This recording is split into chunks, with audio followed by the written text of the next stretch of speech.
छेवीं अष्टपदी उस दा सलोक पहला पदा आपां सबना ने पाठ रूप अंदर सरवण कीता है। आओ सतगुरु मेरी तुहाडी सबना दी झोली च जो बंदगी दी रब्बी महिमा दी खैर पा रहे ने उस नाल आपां सारे जुड़ना करिए। जो भी घरां विच सतसंगी जन गुरु की अमृत बाणी अमृत विचार सरवण करते ने, आओ सारे प्यार सहित फतेह दी आसीस बख्शो। वाहिगुरु जी का खालसा वाहिगुरु जी की फतेह। श्लोक काम क्रोध अर लोभ मोह बिनस जाए अहमेव। नानक प्रभ शरणागति कर प्रसाद गुरुदेव। काम क्रोध लोभ मोह अते अहंकार ये जीवन वास्ते बड़ियां जरूरी शक्तियां ने ਜਿਹੜੀਆਂ ਵਾਹਿਗੁਰੂ ਅਕਾਲ ਪੁਰਖ ਨੇ ਸਾਡੇ ਅੰਦਰ ਰੱਖੀਆਂ ਨੇ। ਤੇ ਯਾਦ ਰੱਖਿਓ ਜੋ ਵੀ ਅਕਾਲ ਪੁਰਖ ਨੇ ਬਣਾਇਆ ਮਾੜਾ ਨਹੀਂ ਹੈ। ਕਈ ਵਾਰ ਸਾਨੂੰ ਕਿਸੇ ਚੀਜ਼ ਦੀ ਵਰਤੋਂ ਕਰਨੀ ਨਾ ਆਏ, ਦੋਸ਼ ਉਸ ਵਸਤੂ ਦਾ ਨਹੀਂ ਹੁੰਦਾ। ਸਾਡੇ ਕੋਲ ਜੇ ਤਰੀਕਾ ਨਹੀਂ ਹੈ, ਜੁਗਤ ਨਹੀਂ ਹੈ,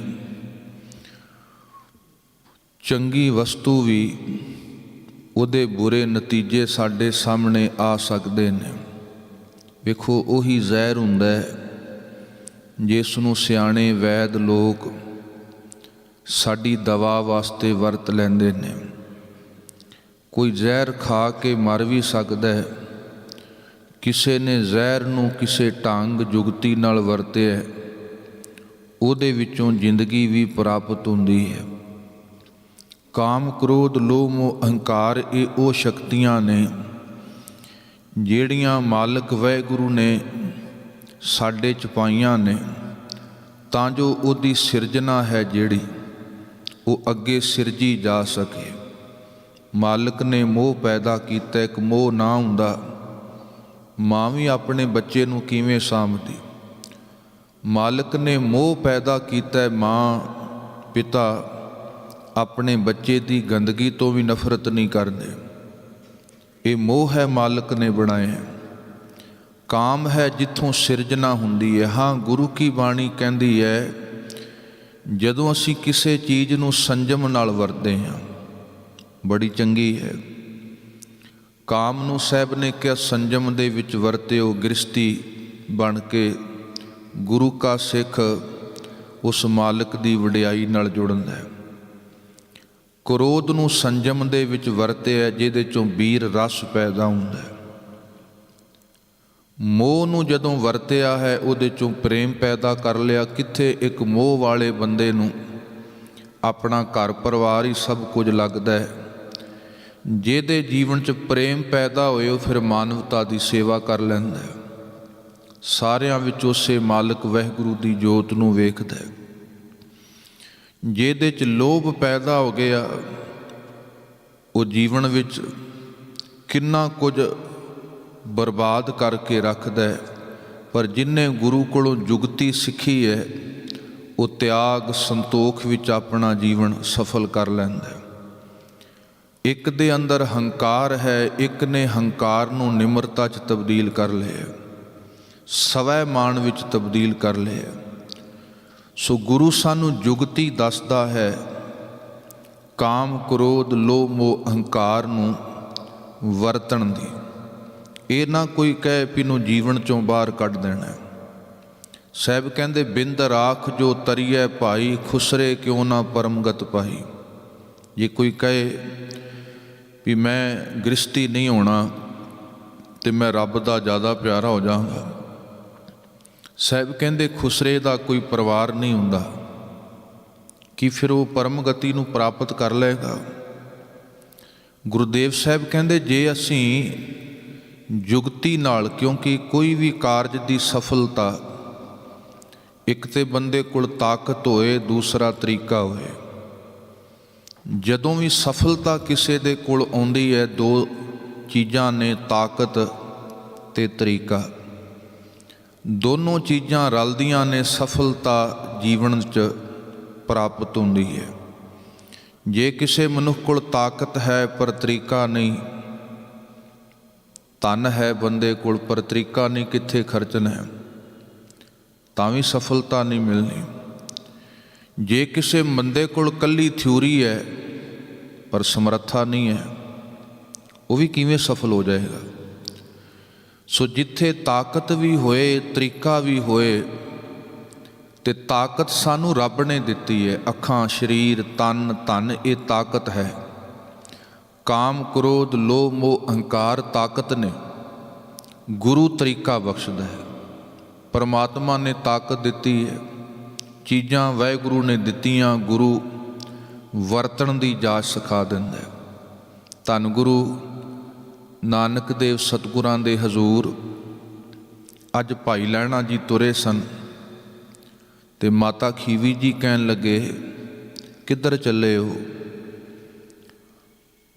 ਭਾਈ ਲਹਿਣਾ ਜੀ ਕਹਿਣ ਲੱਗੇ, ਮੈਨੂੰ ਪੂਰਾ ਗੁਰੂ ਮਿਲ ਗਏ ਹੈ, ਮੈਂ ਉਹਨਾਂ ਕੋਲ ਚੱਲੇ ਹਾਂ। ਮਾਤਾ ਖੀਵੀ ਜੀ ਕਹਿਣ ਲੱਗੇ, ਕੈਸਾ ਗੁਰੂ ਮਿਲਿਆ ਹੈ ਜਿਹੜਾ ਘਰ ਛਡਾ ਰਿਹਾ ਹੈ, ਪਰਿਵਾਰ ਛਡਾ ਰਿਹਾ ਹੈ? ਧੰਨ ਗੁਰੂ ਅੰਗਦ ਦੇਵ ਸਾਹਿਬ ਜੀ ਕਹਿਣ ਲੱਗੇ ਮਾਤਾ ਖੀਵੀ ਜੀ ਨੂੰ, ਵੀ ਭਲੀਏ ਮੇਰਾ ਗੁਰੂ ਘਰ ਛਡਾਉਂਦਾ ਨਹੀਂ ਹੈ, ਮੈਂ ਗੁਰੂ ਨਾਨਕ ਸਾਹਿਬ ਕੋਲ ਘਰ 'ਚ ਰਹਿਣ ਦੀ ਜਾਚ ਸਿੱਖਣ ਜਾ ਰਹੇ ਹਾਂ। ਗੁਰੂ ਕਿਸੇ ਦਾ ਘਰ ਨਹੀਂ ਛਡਾਉਂਦਾ। ਗੁਰੂ ਕਿਸੇ ਨੂੰ ਨਹੀਂ ਕਹਿੰਦਾ ਵੀ ਧੀਆਂ ਪੁੱਤ ਚੰਗੇ ਨਹੀਂ ਹੈ, ਮਾੜੇ ਹੈ। ਉਹ ਤੇ ਗੁਰੂ ਆਪ ਸ਼ੁਕਰਾਨਾ ਕਰਦਾ ਹੈ। ਗੁੱਜੀ ਛੰਨੀ ਨਾਹੀ ਬਾਤ, ਗੁਰੂ ਨਾਨਕ ਤੁਠਾ ਕੀਨੀ ਦਾਤ। ਇਹ ਤੇ ਆਪ ਗੁਰੂ ਅਰਜੁਨ ਦੇਵ ਸਾਹਿਬ ਨੇ ਸ਼ੁਕਰਾਨਾ ਕੀਤਾ ਸੀ ਜਦੋਂ ਘਰ 'ਚ ਸਾਹਿਬਜ਼ਾਦਾ ਪ੍ਰਗਟ ਹੋਇਆ ਸੀ। ਤੋ ਗੁਰੂ ਘਰ 'ਚ ਰਹਿਣ ਦੀ ਜਾਚ ਸਿਖਾਉਂਦਾ ਹੈ। ਪਰਮਾਤਮਾ ਦਾਤਾਂ ਦਿੰਦਾ ਹੈ, ਗੁਰੂ ਵਰਤਣ ਦੀ ਜਾਚ ਸਿਖਾਉਂਦਾ ਹੈ। ਤੋ ਗੁਰਦੇਵ ਕਹਿੰਦੇ, ਜਿੱਥੇ ਗੁਰੂ ਦੀ ਕਿਰਪਾ ਵਰਤੀ, ਨਹੀਂ ਤੇ ਕਾਮ, ਕ੍ਰੋਧ, ਲੋਭ, ਮੋਹ, ਅਹੰਕਾਰ ਕੋਈ ਕਿਤਨਾ ਵੀ ਪੜ੍ਹ ਲਏ, ਕੋਈ ਸਮਾਧੀਆਂ ਲਾ ਲਏ। ਗੁਰਦੇਵ ਕਹਿੰਦੇ ਇਹਨਾਂ ਵਿੱਚੋਂ ਸਫਲਤਾ ਉਹਨਾਂ ਨੂੰ ਮਿਲੀ ਹੈ ਜਿਹੜੇ ਕਿਰਪਾ ਦੇ ਪਾਤਰ ਬਣਦੇ ਨੇ। ਇੱਥੇ ਸਾਡੀਆਂ ਸਿਆਣਪਾਂ ਨਹੀਂ ਚੱਲਦੀਆਂ। ਬਹੁਤ ਵੱਡੇ ਵੱਡੇ ਹਾਰ ਜਾਂਦੇ ਨੇ ਜ਼ਿੰਦਗੀ ਦੀ ਬਾਜੀ। ਇਹ ਤੇ ਸਾਹਿਬ ਕਹਿੰਦੇ, ਵਾਹਿਗੁਰੂ ਜਿੱਥੇ ਕਾਮ, ਕ੍ਰੋਧ, ਲੋਭ, ਮੋਹ, ਅਹੰਕਾਰ ਤੂੰ ਬਖਸ਼ੇ ਨੇ, ਕਿਰਪਾ ਕਰੀ ਇਹਨਾਂ ਦੇ ਮਾੜੇ ਪ੍ਰਭਾਵ ਤੋਂ ਵੀ ਅਸੀਂ ਬਚੇ ਰਹੀਏ। ਰਾਖ ਪਿਤਾ ਪ੍ਰਭ ਮੇਰੇ, ਮੋਹਿ ਨਿਰਗੁਣ ਸਭ ਗੁਣ ਤੇਰੇ। ਪੰਚ ਬਿਖਾਦੀ ਏਕ ਗਰੀਬਾ, ਰਾਖੋ ਰਾਖਣ ਹਾਰੇ। ਕਾਮ, ਕ੍ਰੋਧ, ਲੋਭ, ਮੋਹ, ਅਹੰਕਾਰ। ਬਿਖਾਦੀ ਦਾ ਅਰਥ ਹੈ ਝਗੜਾਲੂ, ਝਗੜਾ ਕਰਨ ਵਾਲੇ। ਪੰਚ ਬਿਖਾਦੀ ਏਕ ਗਰੀਬਾ, ਰਾਖੋ ਰਾਖਣ ਹਾਰੇ। ਖੇਦ ਕਰੈ, ਖੇਦ ਦਾ ਅਰਥ ਹੈ ਦੁੱਖ ਪਹੁੰਚਾਉਂਦੇ ਨੇ। ਬਹੁਤ ਸੰਤਾਵੇਂ ਆਇਓ ਸ਼ਰਨ ਤੁਹਾਰੇ। ਹੇ ਮੇਰੇ ਮਾਲਕ ਵਾਹਿਗੁਰੂ, ਬੜੀਆਂ ਪ੍ਰਬਲ ਸ਼ਕਤੀਆਂ ਨੇ ਇਹ, ਕਿਰਪਾ ਕਰੀ ਇਹਨਾਂ ਵਿੱਚ ਮੈਂ ਤੇਰੀ ਯਾਦ ਨੂੰ, ਤੇਰੇ ਗੁਣਾਂ ਨੂੰ ਸੰਜੋ ਕੇ ਰੱਖ ਸਕਾਂ। ਤੋ ਗੁਰਦੇਵ ਨੇ ਬਖਸ਼ਿਸ਼ ਕੀਤੀ ਹੈ, ਸਾਨੂੰ ਢੰਗ ਦੱਸਿਆ, ਇਹਦੇ ਤੋਂ ਆਪਾਂ ਕਿਵੇਂ ਬਚ ਸਕਦੇ ਹਾਂ। ਸ਼ਲੋਕ ਵਿੱਚ ਸਾਹਿਬ ਨੇ ਆਰੰਭਤਾ ਕੀਤੀ, ਕਾਮ, ਕ੍ਰੋਧ ਅਰ ਲੋਭ ਮੋਹ। ਕਾਮ ਹੈ, ਕ੍ਰੋਧ ਹੈ, ਬੜੀ ਪ੍ਰਬਲ ਸ਼ਕਤੀ ਹੈ। ਲੋਭ ਹੈ, ਬੜਾ ਬਲ ਹੈ ਇਹਦੇ ਅੰਦਰ। ਮੋਹ ਹੈ, ਬੜੀ ਖਿੱਚ ਹੈ ਇਹਦੇ ਅੰਦਰ। ਬਿਨ ਸਜਾਏ ਅਹਮੇਵ, ਅਹਮੇਵ ਅਹਮਤ, ਮੈਂ ਹਾਂ ਜਿੱਥੇ ਹਉਮੈ ਪੈਦਾ ਹੁੰਦੀ ਹੈ। ਤੇ ਜਿੱਥੇ ਸੂਖਸ਼ਮ ਰੂਪ ਅੰਦਰ ਹਉਮੈ ਹੈ, ਬਾਹਰੀ ਰੂਪ ਅੰਦਰ ਹੰਕਾਰ। ਜਦੋਂ ਆਪਾਂ ਹਉਮੈ ਤੇ ਹੰਕਾਰ ਦੋ ਸ਼ਬਦ ਪੜ੍ਹਦੇ ਹਾਂ, ਬਾਣੀ ਜਾਂ ਸੁਣਦੇ ਹਾਂ, ਹਉਮੈ ਹੰਕਾਰ ਵੈਸੇ ਹੈ ਇੱਕੋ ਹੀ ਸ਼ਕਤੀ ਦਾ ਨਾਮ ਹੈ, ਪਰ ਹਉਮੈ ਬੜੀ ਸੂਖਸ਼ਮ ਹੁੰਦੀ ਹੈ। ਹੰਕਾਰ ਕਹਿ ਲਈਏ ਸੰਸਾਰ ਦਾ ਬਾਹਰੀ ਤੌਰ 'ਤੇ, ਕੋਈ ਤਨ ਦਾ, ਕੋਈ ਧਨ ਦਾ, ਕਿਸੇ ਚੀਜ਼ ਦਾ। ਮੈਂ ਬੜੀ ਸੂਖਸ਼ਮ ਹੁੰਦੀ ਹੈ, ਜਾਂ ਕਹੀਏ ਹਉਮੈ ਸ਼ੁਰੂ ਹੁੰਦੀ ਹੁੰਦੀ ਸੂਖਸ਼ਮ ਤੋਂ ਸਥੂਲ ਤੱਕ ਜਾਂਦੀ ਹੈ, ਹੰਕਾਰ ਬਣ ਜਾਂਦੀ ਹੈ। ਹੰਕਾਰ ਬਰੀਕ ਹੁੰਦਾ ਗਿਆ ਹਉਮੈ ਬਣ ਜਾਂਦਾ ਹੈ। ਤੋ ਗੁਰਦੇਵ ਕਹਿੰਦੇ ਵਾਹਿਗੁਰੂ ਅਕਾਲ ਪੁਰਖ ਕਿਰਪਾ ਕਰ, ਬੜੀਆਂ ਪ੍ਰਬਲ ਸ਼ਕਤੀਆਂ ਨੇ, ਇਹਦੇ ਤੋਂ ਮੇਰੇ ਜੀਵਨ ਦਾ ਬਚਾਅ ਹੋ ਸਕੇ, ਇਹਦੇ ਮਾੜੇ ਪ੍ਰਭਾਵ ਨੂੰ ਦੂਰ ਕੀਤਾ ਜਾ ਸਕੇ। ਨਾਨਕ ਪ੍ਰਭ ਸ਼ਰਨਾਗਤੀ। ਸਾਹਿਬ ਕਹਿੰਦੇ ਨਾਨਕ ਮਾਲਕ ਵਾਹਿਗੁਰੂ ਅਕਾਲ ਪੁਰਖ ਦੀ ਸ਼ਰਨਾਗਤੀ, ਮਾਲਕ ਦੀ ਸ਼ਰਨ ਹੈ। ਜਿੱਥੇ ਅਸੀਂ ਆਪਣੀ ਸਿਆਣਪ ਮੱਤ ਹਾਰਦੇ ਹਾਂ, ਉੱਥੋਂ ਫਿਰ ਉਹਦੀ ਜ਼ਿੰਮੇਵਾਰੀ ਸ਼ੁਰੂ ਹੁੰਦੀ ਹੈ। ਜਿਵੇਂ ਕਿਸੇ ਦੀ ਸ਼ਰਨ ਕਦੋਂ ਲੈਂਦੇ ਆਪਾਂ? ਜਦੋਂ ਕਿਸੇ ਨੂੰ ਵੱਡਾ ਜਾਣੇ, ਆਪਣੇ ਆਪ ਨੂੰ ਛੋਟਾ ਜਾਣੇ, ਉਦੋਂ ਆਪਾਂ ਕਿਸੇ ਦੀ ਸ਼ਰਨ ਲੈਂਦੇ। ਪਤਾ ਹੁੰਦਾ ਮੇਰੇ ਤੋਂ ਵੱਡਾ ਹੈ, ਆਪਣੀ ਕਮੀ ਦਾ ਜਿੱਥੇ ਪਤਾ ਹੁੰਦਾ, ਕਮਜ਼ੋਰੀ ਦਾ ਪਤਾ ਹੁੰਦਾ। ਤੋ ਸ਼ਰਨਾਗਤੀ ਹੈ ਜਿੱਥੇ ਆਪਣਾ ਢਹਿ ਜਾਣਾ, ਉਹਦੀ ਵਡਿਆਈ ਨੂੰ, ਮਹਾਨਤਾ ਨੂੰ ਕਬੂਲ ਕਰ ਲੈਣਾ। ਤੋ ਸਾਹਿਬ ਆਖਦੇ ਕਰ ਪ੍ਰਸਾਦ ਗੁਰਦੇਵ, ਹੈ ਗੁਰਦੇਵ ਮਹਾਨ ਸੱਚੇ ਪਾਤਸ਼ਾਹ, ਪ੍ਰਸਾਦ ਕਿਰਪਾ। ਸ਼ਲੋਕ ਦੇ ਅੰਦਰ ਪ੍ਰਸਾਦ ਦੇ ਦੱਦੇ ਨੂੰ ਔਂਕੜ ਹੈ, ਇੱਥੇ ਦਾ ਅਰਥ ਹੈ ਕਿਰਪਾ, ਤੇ ਬਾਕੀ ਸਾਰਾ ਪ੍ਰਸਾਦ ਦੇ ਦੱਦੇ ਨੂੰ ਸਿਹਾਰੀ ਹੈ ਕਿਰਪਾ ਨਾਲ। 37 ਵਾਰ ਲਗਭਗ, 30 ਤੋਂ ਵੱਧ ਵਾਰ ਸਤਿਗੁਰ ਨੇ ਜਿਹ ਪ੍ਰਸਾਦ ਵਰਤਿਆ। ਵੇਖੋ ਵੈਸੇ ਤੇ ਕਈ ਪ੍ਰਕਾਰ ਦੀ ਭਗਤੀ ਦੱਸੀ ਗਈ ਹੈ, 9 ਪ੍ਰਕਾਰ ਦੀ ਵੈਸੇ, ਪਰ ਗੁਰਮਤਿ ਨੇ 3 ਢੰਗ ਦੱਸੇ ਨੇ ਭਗਤੀ ਦੇ। ਸੁਣਿਆ, ਮੰਨਿਆ, ਮਨ ਕੀਤਾ ਭਾਵ। ਆਪਾਂ ਸੁਣ ਰਹੇ ਹਾਂ, ਸਿੱਖ ਦੀ ਬੜੀ ਗਹਿਰੀ ਭਗਤੀ ਹੈ। ਸੁਣਨਾ ਇਹ ਬੜੀ ਵੱਡੀ ਸਾਧਨਾ ਹੈ। ਆ ਭਗਤੀ ਹੈ ਸੁਣਨਾ। ਤੁਸੀਂ ਕੀਰਤਨ ਸੁਣੋ, ਪਾਠ ਸੁਣੋ, ਰੱਬੀ ਨਾਮ ਮਹਿਮਾ ਨੂੰ ਸੁਣੀ ਕਿਸੇ ਵੀ ਰੂਪ ਅੰਦਰ। ਉਹ ਤਾਂ ਕਰਕੇ ਗੁਰਮੁਖ ਪਿਆਰੇ ਕਿਹਾ ਕਰਦੇ ਨੇ, ਪਾਠ ਕਰਦੇ ਹੋ ਇਤਨਾ ਕੁ ਥੋੜਾ ਜਿਹਾ ਉੱਚਾ ਬੋਲਿਆ ਕਰੋ, ਸਾਡੇ ਕੰਨ ਕਮ ਸੇ ਕਮ ਨੂੰ ਸੁਣ ਲੈਣ, ਕਿਉਂਕਿ ਨਾਲ ਨਾਲ ਉਹ ਭਗਤੀ ਵੀ ਤੁਰਦੀ ਜਾਏ। ਸੋ ਭਾਵੇਂ ਕਿੰਨੇ ਪ੍ਰਕਾਰ ਦੀ ਸਾਧਨਾ ਦੱਸੀ ਹੈ, ਪਰ ਗੁਰਮਤਿ ਨੇ ਕਿਹਾ ਪਹਿਲਾ ਹੈ ਸੁਣ ਲਈ, ਦੂਸਰਾ ਹੈ ਮੰਨਣਾ, ਮੰਨ ਲੈਣਾ, ਉਹ ਕਬੂਲ ਕਰ ਲੈਣਾ।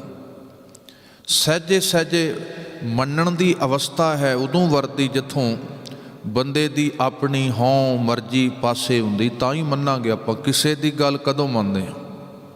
ਜਦੋਂ ਆਪਣੇ ਆਪ ਨੂੰ ਛੋਟੇ ਜਾਣੇ, ਉਹਨੂੰ ਵੱਡਾ ਜਾਣੇ। ਮਨ ਕੀਤਾ ਭਾਉ ਤੇ ਪ੍ਰੇਮ ਕਰਨਾ, ਉਹਦੇ ਨਾਲ ਪਰਮਾਤਮਾ ਨਾਲ ਪ੍ਰੇਮ ਕਰਨਾ। ਹਰੇਕ ਵਰਤ ਰਹੀ ਘਟਨਾ ਨੂੰ ਕਬੂਲ ਕਰਨਾ। ਇਹ ਗੁਰਦੇਵ ਨੇ ਕਿਹਾ ਇਹ 3 ਤੈਨੂੰ ਮੈਂ ਭਗਤੀਆਂ ਦਿੰਨਾ। ਇੱਕ ਤੇ ਪ੍ਰੇਮ ਕਰੀ, ਕਦੇ ਸ਼ਿਕਵਾ ਨਾ ਕਰੀ ਉਹਦਾ। ਜਦੋਂ ਉਹਦੇ ਵੱਲ ਵੇਖੀ ਸ਼ੁਕਰਾਨਾ ਕਰੀ ਹਮੇਸ਼ਾ ਹੀ, ਜੋ ਕੁਝ ਤੈਨੂੰ ਬਖਸ਼ੇ ਹੈ, ਜੋ ਕੁਝ ਕਰਤੇ ਨੇ ਤੇਰੇ ਜੀਵਨ 'ਚ ਵਰਤਾਇਆ, ਤਾਂ ਉੱਥੇ ਪ੍ਰੇਮ ਪੈਦਾ ਹੋਏਗਾ। ਤੂੰ ਸਾਹਿਬ ਨੇ ਕਿਹਾ ਸੁਣ ਲੈਣਾ, ਮੰਨ ਲੈਣਾ, ਤੇ ਮੰਨ ਕੇ ਫਿਰ ਪ੍ਰੇਮ ਕਰ ਲੈਣਾ। ਜਿੱਥੇ ਇਹ 3 ਚੀਜ਼ਾਂ ਆ ਜਾਣ, ਉੱਥੇ ਸਾਰੀਆਂ ਭਗਤੀਆਂ ਆ ਜਾਂਦੀਆਂ ਨੇ। ਉੱਥੇ ਹੋਰ ਕਿਸੇ ਸਾਧਨਾ ਦੀ ਲੋੜ ਨਹੀਂ ਪੈਂਦੀ। ਕਈ ਕੋਟਕ ਜਗ ਫਲਾ, ਕਿਸੇ ਨੇ ਸਾਹਿਬ ਕਹਿੰਦੇ ਕਰੋੜਾਂ ਜਗ ਕੀਤੇ, ਪਤਾ ਨਹੀਂ ਫਲ ਮਿਲਿਆ ਹੋਏਗਾ ਕਿ ਨਹੀਂ ਮਿਲਿਆ ਹੋਇਆ, ਪਰ ਕਈ ਕੋਟਕ ਜਗ ਫਲਾ ਸੁਣ ਗਾਵਣ ਹਾਰੇ ਰਾਮ। ਗੁਰਦੇਵ ਕਹਿੰਦੇ ਜਿਹੜਾ ਸੁਣ ਰਿਹਾ, ਗਾ ਰਿਹਾ, ਉਹਨੂੰ ਮੰਨ ਰਿਹਾ, ਸਤਿਗੁਰ ਕਹਿੰਦੇ ਉੱਥੇ ਪਤਾ ਨਹੀਂ ਕਿੰਨੇ ਕੁ ਫਲ ਆ ਜਾਂਦਾ। ਸੋ ਗੁਰਦੇਵ ਨੇ ਸਾਨੂੰ ਬੜੀ ਪਿਆਰੀ ਬਖਸ਼ਿਸ਼ ਕੀਤੀ ਹੈ। ਉਹਦੇ ਪ੍ਰਸਾਦ ਜਿਹੜਾ, ਜੇ ਪ੍ਰਸਾਦ ਤੁਸੀਂ, ਮੈਂ ਕਈ ਵਾਰ ਬੇਨਤੀ ਕਰਦਾ, ਚਲੋ ਅੱਜ ਵੀ ਵੇਖਿਓ, ਅੱਜ ਤੁਸੀਂ ਸ਼ੁਕਰਾਨਾ ਕਰਿਓ। ਜਿੰਨੀ ਵਾਰ ਸ਼ੁਕਰਾਨਾ ਕਰੋਗੇ ਉਨਾ ਰੱਬ ਦਾ ਸਿਮਰਨ ਬਣ ਜਾਣਾ। ਜੇ ਸਿਮਰਨ ਸਿੱਧਾ ਨਹੀਂ ਨਾ ਹੁੰਦਾ ਤੁਹਾਡੇ ਕੋਲੋਂ, ਔਖਾ ਬੜਾ ਹੈ। ਤੇ ਤੁਸੀਂ ਸ਼ੁਕਰਾਨਾ ਸ਼ੁਰੂ ਕਰ ਦਿਓ। ਸ਼ੁਕਰਾਨੇ ਦੇ ਥੱਲੇ ਸਿਮਰਨ ਹੀ ਛਿਪਿਆ ਹੁੰਦਾ ਹੈ, ਵੱਖਰੇ ਨਹੀਂ ਹੈ। ਸ਼ੁਕਰਾਨਾ ਤੇ ਸਿਮਰਨ ਇਕੱਠੇ ਵਰਦੇ ਨੇ ਗੁਰਮਤਿ ਦੇ ਇਸ ਵੇੜੇ ਅੰਦਰ। ਤੋ ਸਤਿਗੁਰੂ ਉਸੇ ਸ਼ੁਕਰਾਨੇ ਦੀ ਗੱਲ ਕਰਦੇ ਨੇ। ਅਸ਼ਟਪਦੀ, ਜੇ ਪ੍ਰਸਾਦ ਛੱਤੀ ਅੰਮ੍ਰਿਤ ਖਾਹੇ, ਜੇ ਪ੍ਰਸਾਦ, ਪ੍ਰਸਾਦ ਦੇ ਦੱਦੇ ਨੂੰ ਸਿਆਰੀ ਹੈ ਜਿਸ ਦੀ ਕਿਰਪਾ ਨਾਲ। ਜੇ ਪ੍ਰਸਾਦ ਛੱਤੀ ਅੰਮ੍ਰਿਤ ਖਾਹੇ, ਛੱਤੀ ਅੰਮ੍ਰਿਤ ਦਾ ਅਰਥ ਹੈ ਜਿੰਨੇ ਵੀ ਪਦਾਰਥ ਨੇ ਸਾਡੇ ਖਾਣ ਯੋਗ। ਛੱਤੀ ਦਾ ਇੱਥੇ ਅਰਥ ਇਕੱਲਾ ਛੱਤੀ ਨਹੀਂ ਹੈ, ਛੱਤੀ ਦਾ ਅਰਥ ਹੈ ਜੋ ਵੀ ਅਸੀਂ ਖਾਂਦੇ ਹਾਂ। ਅੱਜ ਕੱਲ੍ਹ ਤੇ 100 ਪ੍ਰਕਾਰ ਦੀ ਡਿਸ਼ ਆ ਗਈਆਂ, ਮੈਨੂ ਪੜ੍ਹਦੇ ਹਾਂ ਕਿੰਨਾ ਕੁਝ ਹੁੰਦਾ, ਭਾਵ ਸਭ ਕੁਝ। ਗੁਰਦੇਵ ਇਹ ਨਹੀਂ ਕਹਿ ਰਹੇ ਵੀ ਖਾਣਾ ਮਾੜਾ ਹੈ। ਜ਼ਰੂਰ ਮਾਲਕ ਵਾਹਿਗੁਰੂ ਨੇ ਦਾਤਾਂ ਬਣਾਈਆਂ ਨੇ, ਛਕਣ ਵਾਸਤੇ ਨੇ, ਵਰਤਣ ਵਾਸਤੇ ਨੇ। ਤਜੀਏ ਅੰਨ ਨਾ ਮਿਲਿਆ ਗੋਪਾਲ, ਗੁਰਦੇਵ ਕਹਿੰਦੇ ਕੋਈ ਰੋਟੀ ਛੱਡਦਾ ਇਹਦੇ 'ਚ ਉਸ ਮਾਲਕ ਦੀ ਪ੍ਰਾਪਤੀ ਨਹੀਂ ਹੋਣੀ। ਪਰ ਕੋਈ ਇਹ ਵੀ ਨਾ ਸਮਝੇ ਵੀ ਮੈਂ ਖਾਣ ਵਾਸਤੇ ਆਇਆ, ਬਸ ਖਾਣਾ ਹੀ ਜੀਵਨ ਦਾ ਮਨੋਰਥ ਬਣਾ ਲਿਆ, ਇਹ ਵੀ ਨਹੀਂ। ਮੇਰੇ ਗੁਰਦੇਵ ਕਹਿੰਦੇ ਤੂੰ ਸ਼ੁਕਰਾਨਾ ਸ਼ੁਰੂ ਕਰੀਂ। ਜਦੋਂ ਜੇ ਪ੍ਰਸਾਦ ਜਿਸ ਦੀ ਕਿਰਪਾ ਨਾਲ 36 ਪ੍ਰਕਾਰ ਦੇ ਤੂੰ ਭੋਜਨ ਖਾਨਾ ਹੈ, ਤਿਸ ਠਾਕੁਰ ਕੋ ਰੱਖ ਮਨ ਮਾਹੇ, ਉਸ ਮਾਲਕ ਵਾਹਿਗੁਰੂ ਨੂੰ ਆਪਣੇ ਮਨ ਵਿੱਚ ਜ਼ਰੂਰ ਰੱਖੀ। ਤਾਂ ਹੀ ਹੁਣ ਤੇ ਰਿਵਾਜ ਘਟ ਗਏ ਸਾਡੇ, ਇੱਕ ਹੱਥ ਵਿੱਚ ਮੋਬਾਈਲ ਹੁੰਦਾ, ਦੂਜੇ ਹੱਥ ਵਿੱਚ ਰਿਮੋਟ ਹੁੰਦਾ। ਬੁਰਕੀ ਕਦੋਂ ਤੋੜੀ ਕਦੋਂ ਖਾ ਕੇ ਪਤਾ ਹੀ ਨਹੀਂ ਲੱਗਦਾ। ਪਰ ਤੁਸੀਂ ਵੇਖੋ ਉਹ ਐਵੇਂ ਨਹੀਂ ਸੀ ਸਾਡੀ ਮਰਿਆਦਾ ਬਣੀ ਵੀ ਜਦੋਂ ਪ੍ਰਸ਼ਾਦਾ ਛਕਣਾ ਹੈ ਉਹਦਾ ਸ਼ੁਕਰਾਨਾ ਕਰ ਲੈਣ। ਇਹ ਸ਼ਲੋਕ ਪੜ੍ਹਿਆ ਕਰਦੇ ਸਨ। ਆ ਜਿਹੜਾ ਸ਼ਲੋਕ ਹੈ ਨਾ ਸੁਖਮਨੀ ਸਾਹਿਬ ਜੀ ਦਾ, ਆ ਸਾਡੇ ਬਜ਼ੁਰਗ ਆਪਣੇ ਸਭਨਾਂ ਦੇ ਪੜ੍ਹਦੇ ਸਨ। ਕਾਮ ਕਰੋ ਦਰ ਲੋਭ ਮੋਹ ਬਿਨਸ ਜਾਏ, ਕਿਉਂ ਪੜ੍ਹਦਿਆ ਜਾਂਦਾ ਸੀ? ਮੈਨੂੰ ਤੇ ਪ੍ਰਤੀਤ ਹੁੰਦਾ ਵੀ ਇਸੇ ਕਰਕੇ, ਕਿਉਂਕਿ ਜੋ ਕੁਝ ਆਪਾਂ ਖਾਂਦੇ ਹਾਂ ਉਹਦਾ ਪ੍ਰਭਾਵ ਅੰਨ ਦਾ ਸਾਡੇ ਮਨ 'ਤੇ ਬਹੁਤ ਜ਼ਿਆਦਾ ਹੁੰਦਾ, ਬਹੁਤ ਜ਼ਿਆਦਾ। ਉਹ ਤਾਂ ਕਰਕੇ ਪੜ੍ਹਦੇ ਸਨ ਵੀ ਵਾਹਿਗੁਰੂ ਅਕਾਲ ਪੁਰਖ ਆ, ਮੇਰੀ ਥਾਲੀ 'ਚ ਪ੍ਰਸ਼ਾਦਾ ਆਇਆ, ਪਤਾ ਨਹੀਂ ਕਿੰਨੇ ਕਣਕ ਬੀਜੀ ਹੋਏਗੀ, ਕਿੰਨੇ ਵੱਢੀ ਹੋਏਗੀ, ਕਿੰਨੇ ਪੀ ਹੋਏਗੀ, ਕਿੱਦਾਂ ਕਿੱਦਾਂ ਇਹ ਅੰਨ ਮੇਰੇ ਕੋਲ ਪਹੁੰਚਿਆ, ਇਹਨੂੰ ਖਾ ਕੇ ਮੈਂ ਤੇਰੀ ਕਿਰਪਾ ਦਾ ਪਾਤਰ ਬਣਿਆ ਰਹਾਂ, ਵਿਕਾਰਾਂ 'ਚ ਨਾ ਭਰ ਜਾਵਾਂ। ਇਹ ਮੈਂ ਛੱਕ ਕੇ ਮੈਂ ਬਚ ਜਾਵਾਂ ਕਾਮ ਕ੍ਰੋਧ ਲੋਭ ਮੋਹ ਹੰਕਾਰ ਤੋਂ। ਪਤਾ ਨਹੀਂ ਕਿੰਨੇ ਬਣਾਈ, ਕਿੱਥੋਂ ਆਈ ਹੈ, ਮੇਰੇ ਸਾਹਮਣੇ ਮਾਲਕੇ ਦਾਤ ਪਈ ਹੈ ਤੇਰੀ, ਇਹਨੂੰ ਮੈਂ ਵਰਤ ਕੇ ਵਾਹਿਗੁਰੂ ਤੇਰਾ ਸ਼ੁਕਰਾਨਾ ਕਰ ਲਵਾਂ, ਮੈਂ ਵਿਕਾਰਾਂ ਤੋਂ ਵਾਸ਼ਨਾਵਾਂ ਤੋਂ ਬਚ ਸਕਾਂ। ਉਹ ਐਵੇਂ ਨਹੀਂ ਸੀ। ਗੁਰਮੁਖ ਪਿਆਰਿਆਂ ਨੇ ਮਰਿਆਦਾ ਬਣਾਈ। ਦੋ ਚੀਜ਼ਾਂ ਨੇ, ਭਜਨ ਤੇ ਭੋਜਨ, ਮਾੜੀਆਂ ਨਹੀਂ। ਪਰ ਯਾਦ ਰੱਖਿਓ ਗੁਰਬਾਣੀ ਮੁਤਾਬਕ ਭਜਨ ਪਹਿਲੋਂ ਆਉਂਦਾ ਹੈ, ਭੋਜਨ ਬਾਅਦ 'ਚ ਆਉਂਦਾ ਹੈ। ਪਹਿਲੋਂ ਭਜਨ ਆਏ ਫਿਰ ਭੋਜਨ ਆਏ। ਪਰ ਜਿੰਨੇ ਭੋਜਨ ਪਹਿਲੋਂ ਆਪਾਂ ਪੜ੍ਹਦੇ ਆਸਾ ਕੀ ਵਾਰ ਅੰਦਰ, ਅੰਨ ਦੇਵਤਾ, ਪਾਣੀ ਦੇਵਤਾ, ਬੈਸੰਤਰ ਦੇਵਤਾ, ਲੂਣ ਦੇਵਤਾ ਦਾ ਅਰਥ ਹੈ ਬੜੀਆਂ ਕੀਮਤੀ ਚੀਜ਼ਾਂ, ਬਹੁਤ ਪਵਿੱਤਰ ਚੀਜ਼ਾਂ। ਗੁਰਦੇਵ ਕਹਿੰਦੇ ਜਿਹੜਾ ਤੇਰੇ ਸਾਹਮਣੇ ਭੋਜਨ ਹੁੰਦਾ ਹੈ ਉਹ 5 ਚੀਜ਼ਾਂ 'ਚੋਂ ਤਿਆਰ ਹੋਇਆ ਹੁੰਦਾ ਹੈ। ਉਹਦੇ 'ਚ ਅੰਨ ਹੁੰਦਾ ਹੈ, ਪਾਣੀ ਹੁੰਦਾ ਹੈ, ਅੱਗ ਹੁੰਦੀ ਹੈ, ਲੂਣ ਹੁੰਦਾ ਹੈ, ਘਿਓ ਹੁੰਦਾ ਹੈ। ਭੋਜਨ ਹੈ ਤੇਰੇ ਸਾਹਮਣੇ, ਪਰ ਸਾਹਮਣੇ ਭੋਜਨ ਵੱਲ ਵੇਖ ਕੇ ਪਹਿਲੋਂ ਰੱਬ ਦਾ ਭਜਨ ਜ਼ਰੂਰ ਕਰ ਲੈ। ਤਾਂ ਹੀ ਪਿਆਰੇ ਹੱਥ ਜੋੜ ਲੈਂਦੇ ਨੇ, ਜਿਸ ਦਾ ਦਿੱਤਾ ਖਾਵਣਾ ਤਿਸ ਕਹੀਐ ਸ਼ਾਬਾਸ਼। ਤਾਂ ਹੀ ਕਹਿਤਾ ਵਾਹਿਗੁਰੂ ਤੂੰ ਦਾਤਾ ਦਾਤਾਰ, ਤੇਰਾ ਦਿੱਤਾ ਖਾਵਣਾ। ਤੇ ਸਾਹਿਬ ਕਹਿੰਦੇ ਜੇ ਇਸ ਤਰ੍ਹਾਂ ਨਹੀਂ ਹੋਇਆ ਫਿਰ ਕੀ ਹੋਏਗਾ? ਸਾਹਿਬ ਕਹਿੰਦੇ ਜਿਵੇਂ ਇਹਨਾਂ 5 ਤੋਂ ਤਿਆਰ ਕੀਤਾ ਭੋਜਨ ਬੰਦੇ ਦੇ ਪੇਟ ਵਿੱਚ ਜਾਂਦਾ ਹੈ, ਕਿੱਡਾ ਪਵਿੱਤਰ ਭੋਜਨ ਹੈ, ਉਹ ਅਪਵਿੱਤਰਤਾ ਵਿੱਚ ਬਦਲ ਜਾਂਦਾ ਹੈ ਪੇਟ ਵਿੱਚ ਜਾ ਕੇ। ਗੁਰਦੇਵ ਕਹਿੰਦੇ ਇਸੇ ਤਰ੍ਹਾਂ ਜਿਸ ਦੇ ਜੀਵਨ ਦੇ ਅੰਦਰ ਰੱਬ ਦਾ ਭਜਨ ਨਹੀਂ, ਉਹ ਵੀ ਇਸੇ ਤਰ੍ਹਾਂ ਦਾ ਅਪਵਿੱਤਰ ਹੈ, ਉਹਦੇ ਵੀ ਮੂੰਹ 'ਤੇ ਥੁੱਕਾਂ ਹੀ ਸਾਹਿਬ ਜੀ ਕਹਿੰਦੇ ਪੈਣ ਵਾਲੀਆਂ ਨੇ। ਅੰਨ ਦੇਵਤਾ, ਪਾਣੀ ਦੇਵਤਾ, ਬੈਸੰਤਰ ਦੇਵਤਾ, ਲੂਣ, 5ਵਾਂ ਪਾਇਆ ਕਿਰਤ, ਤਾਂ ਹੋਆ ਪਾਕ ਪਵਿੱਤ, ਪਾਪੀ ਤਨ ਸਿਉ ਗੱਡਿਆ, ਥੁੱਕਾਂ ਪਈਆਂ ਤਿੱਤ, ਜਿਤ ਮੁਖ ਨਾਮ ਨਾ ਉਚਰੈ, ਵਿਣ ਨਾਵੇਂ ਰਸ ਖਾਹੇ। ਗੁਰਦੇਵ ਕਹਿਣ ਲੱਗੇ, ਯਾਦ ਰੱਖਿਓ, ਜਿਸ ਮੁਖ ਤੋਂ ਵਾਹਿਗੁਰੂ ਦਾ ਨਾਮ ਭਜਨੀਏ, ਨਾਨਕ ਇਵੇਂ ਜਾਣੀਏ ਤਿੱਤ ਮੁਖ ਥੁੱਕਾਂ ਪਾਹੇ।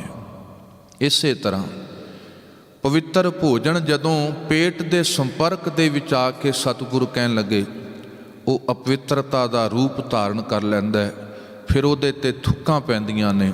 ਜਿਸ ਜੀਵਨ ਦੇ ਅੰਦਰ ਭੋਜਨ ਤੇ ਹੈ, ਰੱਬ ਦਾ ਭਜਨ ਨਹੀਂ, ਉਹਦਾ ਜੀਵਨ ਵੀ ਫਿਟਕਾਰਯੋਗ ਹੀ ਹੈ। ਤਾਂ ਕਰਕੇ ਗੁਰਦੇਵ ਨੇ ਬਖਸ਼ਿਸ਼ ਕੀਤੀ, ਭੋਜਨ ਤੋਂ ਪਹਿਲੋਂ ਭਜਨ ਹੋਏ, ਤੇਰਾ ਭੋਜਨ ਮੁਬਾਰਕ ਹੈ। ਤਿਨਕਾ ਖਾਧਾ ਪੈਦਾ ਮਾਇਆ ਸਭ ਪਵਿੱਤ ਹੈ, ਜੋ ਨਾਮ ਹਰ ਰਾਤੇ।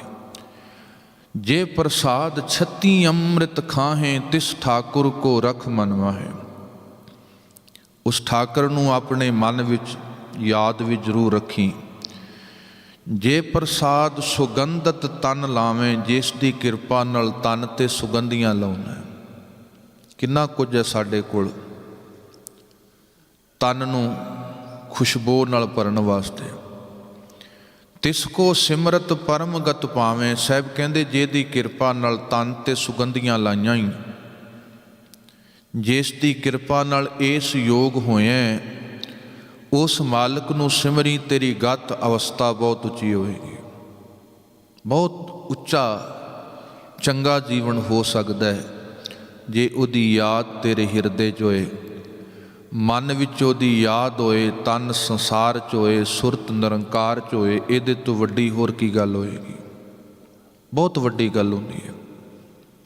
ਬਾਬਾ ਬੁੱਲੇ ਸ਼ਾਹ ਕਹਿੰਦੇ ਨੇ, ਹੱਥ ਕਾਰ ਵੱਲ ਚਿੱਤ ਯਾਰ ਵੱਲ, ਇਹਦੇ ਤੋਂ ਵੱਡੀ ਕੋਈ ਸਾਧਨਾ ਨਹੀਂ ਹੈ। ਬਸ ਜਿਹਦੇ ਕੋਲ ਇਹ ਦਾਤ ਆ ਗਈ, ਜਿਹਨੂੰ ਭਗਤ ਜੀ ਕਹਿੰਦੇ ਨੇ, ਹਾਥ ਪਾਉ ਕਰ ਕਾਮ ਸਭ ਚੀਤ ਨਿਰੰਜਨ, ਨਾਲ ਸਭ ਕੁਝ ਆ ਗਿਆ ਉੱਥੇ। ਤੋ ਸਤਿਗੁਰੂ ਅੱਗੇ ਆਖਦੇ ਨੇ, ਜੇ ਪ੍ਰਸਾਦ ਬਸੈ ਸੁਖ ਮੰਦਰ। ਮੰਦਰ ਦਾ ਅਰਥ ਹੈ ਘਰ। ਮੰਦਰ ਦਾ ਅਰਥ ਬਾਣੀ ਨੇ ਆ ਸਰੀਰ ਵੀ ਕੀਤਾ ਹੈ। ਮੰਦਰ ਦਾ ਅਰਥ ਧਾਰਮਿਕ ਸਥਾਨ ਵੀ ਹੈ। ਸੋ ਇੱਥੇ ਮੰਦਰ ਦਾ ਅਰਥ ਹੈ ਘਰ। ਸਾਹਿਬ ਕਹਿੰਦੇ, ਜਿਸ ਦੀ ਕਿਰਪਾ ਨਾਲ, ਜੇ ਪ੍ਰਸਾਦ ਬਸੈ ਸੁਖ ਮੰਦਰ, ਜਿਸ ਦੀ ਕਿਰਪਾ ਨਾਲ ਘਰ 'ਚ ਬਹੁਤ ਸੋਹਣਾ ਤੂੰ ਵਸਦਾ। ਬੜੇ ਐਸੇ ਲੋਕ ਨੇ ਆ ਤੁਹਾਡੇ ਚੰਡੀਗੜ੍ਹ 'ਚ, ਹੋਮਲੈਸ ਬੜੇ ਨੇ, ਘਰ ਨਹੀਂ ਉਹਨਾਂ ਕੋਲ। ਸਾਡੇ ਤੇ ਅਟੈਚ ਬਾਥਰੂਮ ਨੇ। ਉਹ ਬਾਣੀ ਦਾ ਇੱਕ ਬਚਨ ਜਿੱਥੇ ਸਾਹਿਬ ਕਹਿੰਦੇ, ਦੁੱਖ ਦਾਰੂ ਸੁਖ ਰੋਗ ਪਿਆ, ਜਾਂ ਸੁਖ ਤਾਮ ਨਾ ਹੋਈ। ਗੁਰਬਾਣੀ ਕਹਿਣ ਲੱਗੀ, ਕਈ ਵਾਰ ਬਹੁਤ ਸਾਰੇ ਸੁੱਖ ਰੋਗ ਬਣ ਜਾਂਦੇ ਨੇ, ਦੁੱਖ ਦਾਰੂ ਬਣ ਜਾਂਦਾ ਹੈ। ਅੱਜ ਸਾਡੇ ਸੁੱਖ ਰੋਗ, ਪਹਿਲੋਂ ਬਾਥਰੂਮ ਅਟੈਚ ਨਹੀਂ ਸੀ ਹੁੰਦੇ, ਤੜਕੇ ਅੰਮ੍ਰਿਤ ਵੇਲੇ ਉੱਠ ਜਾਣਾ,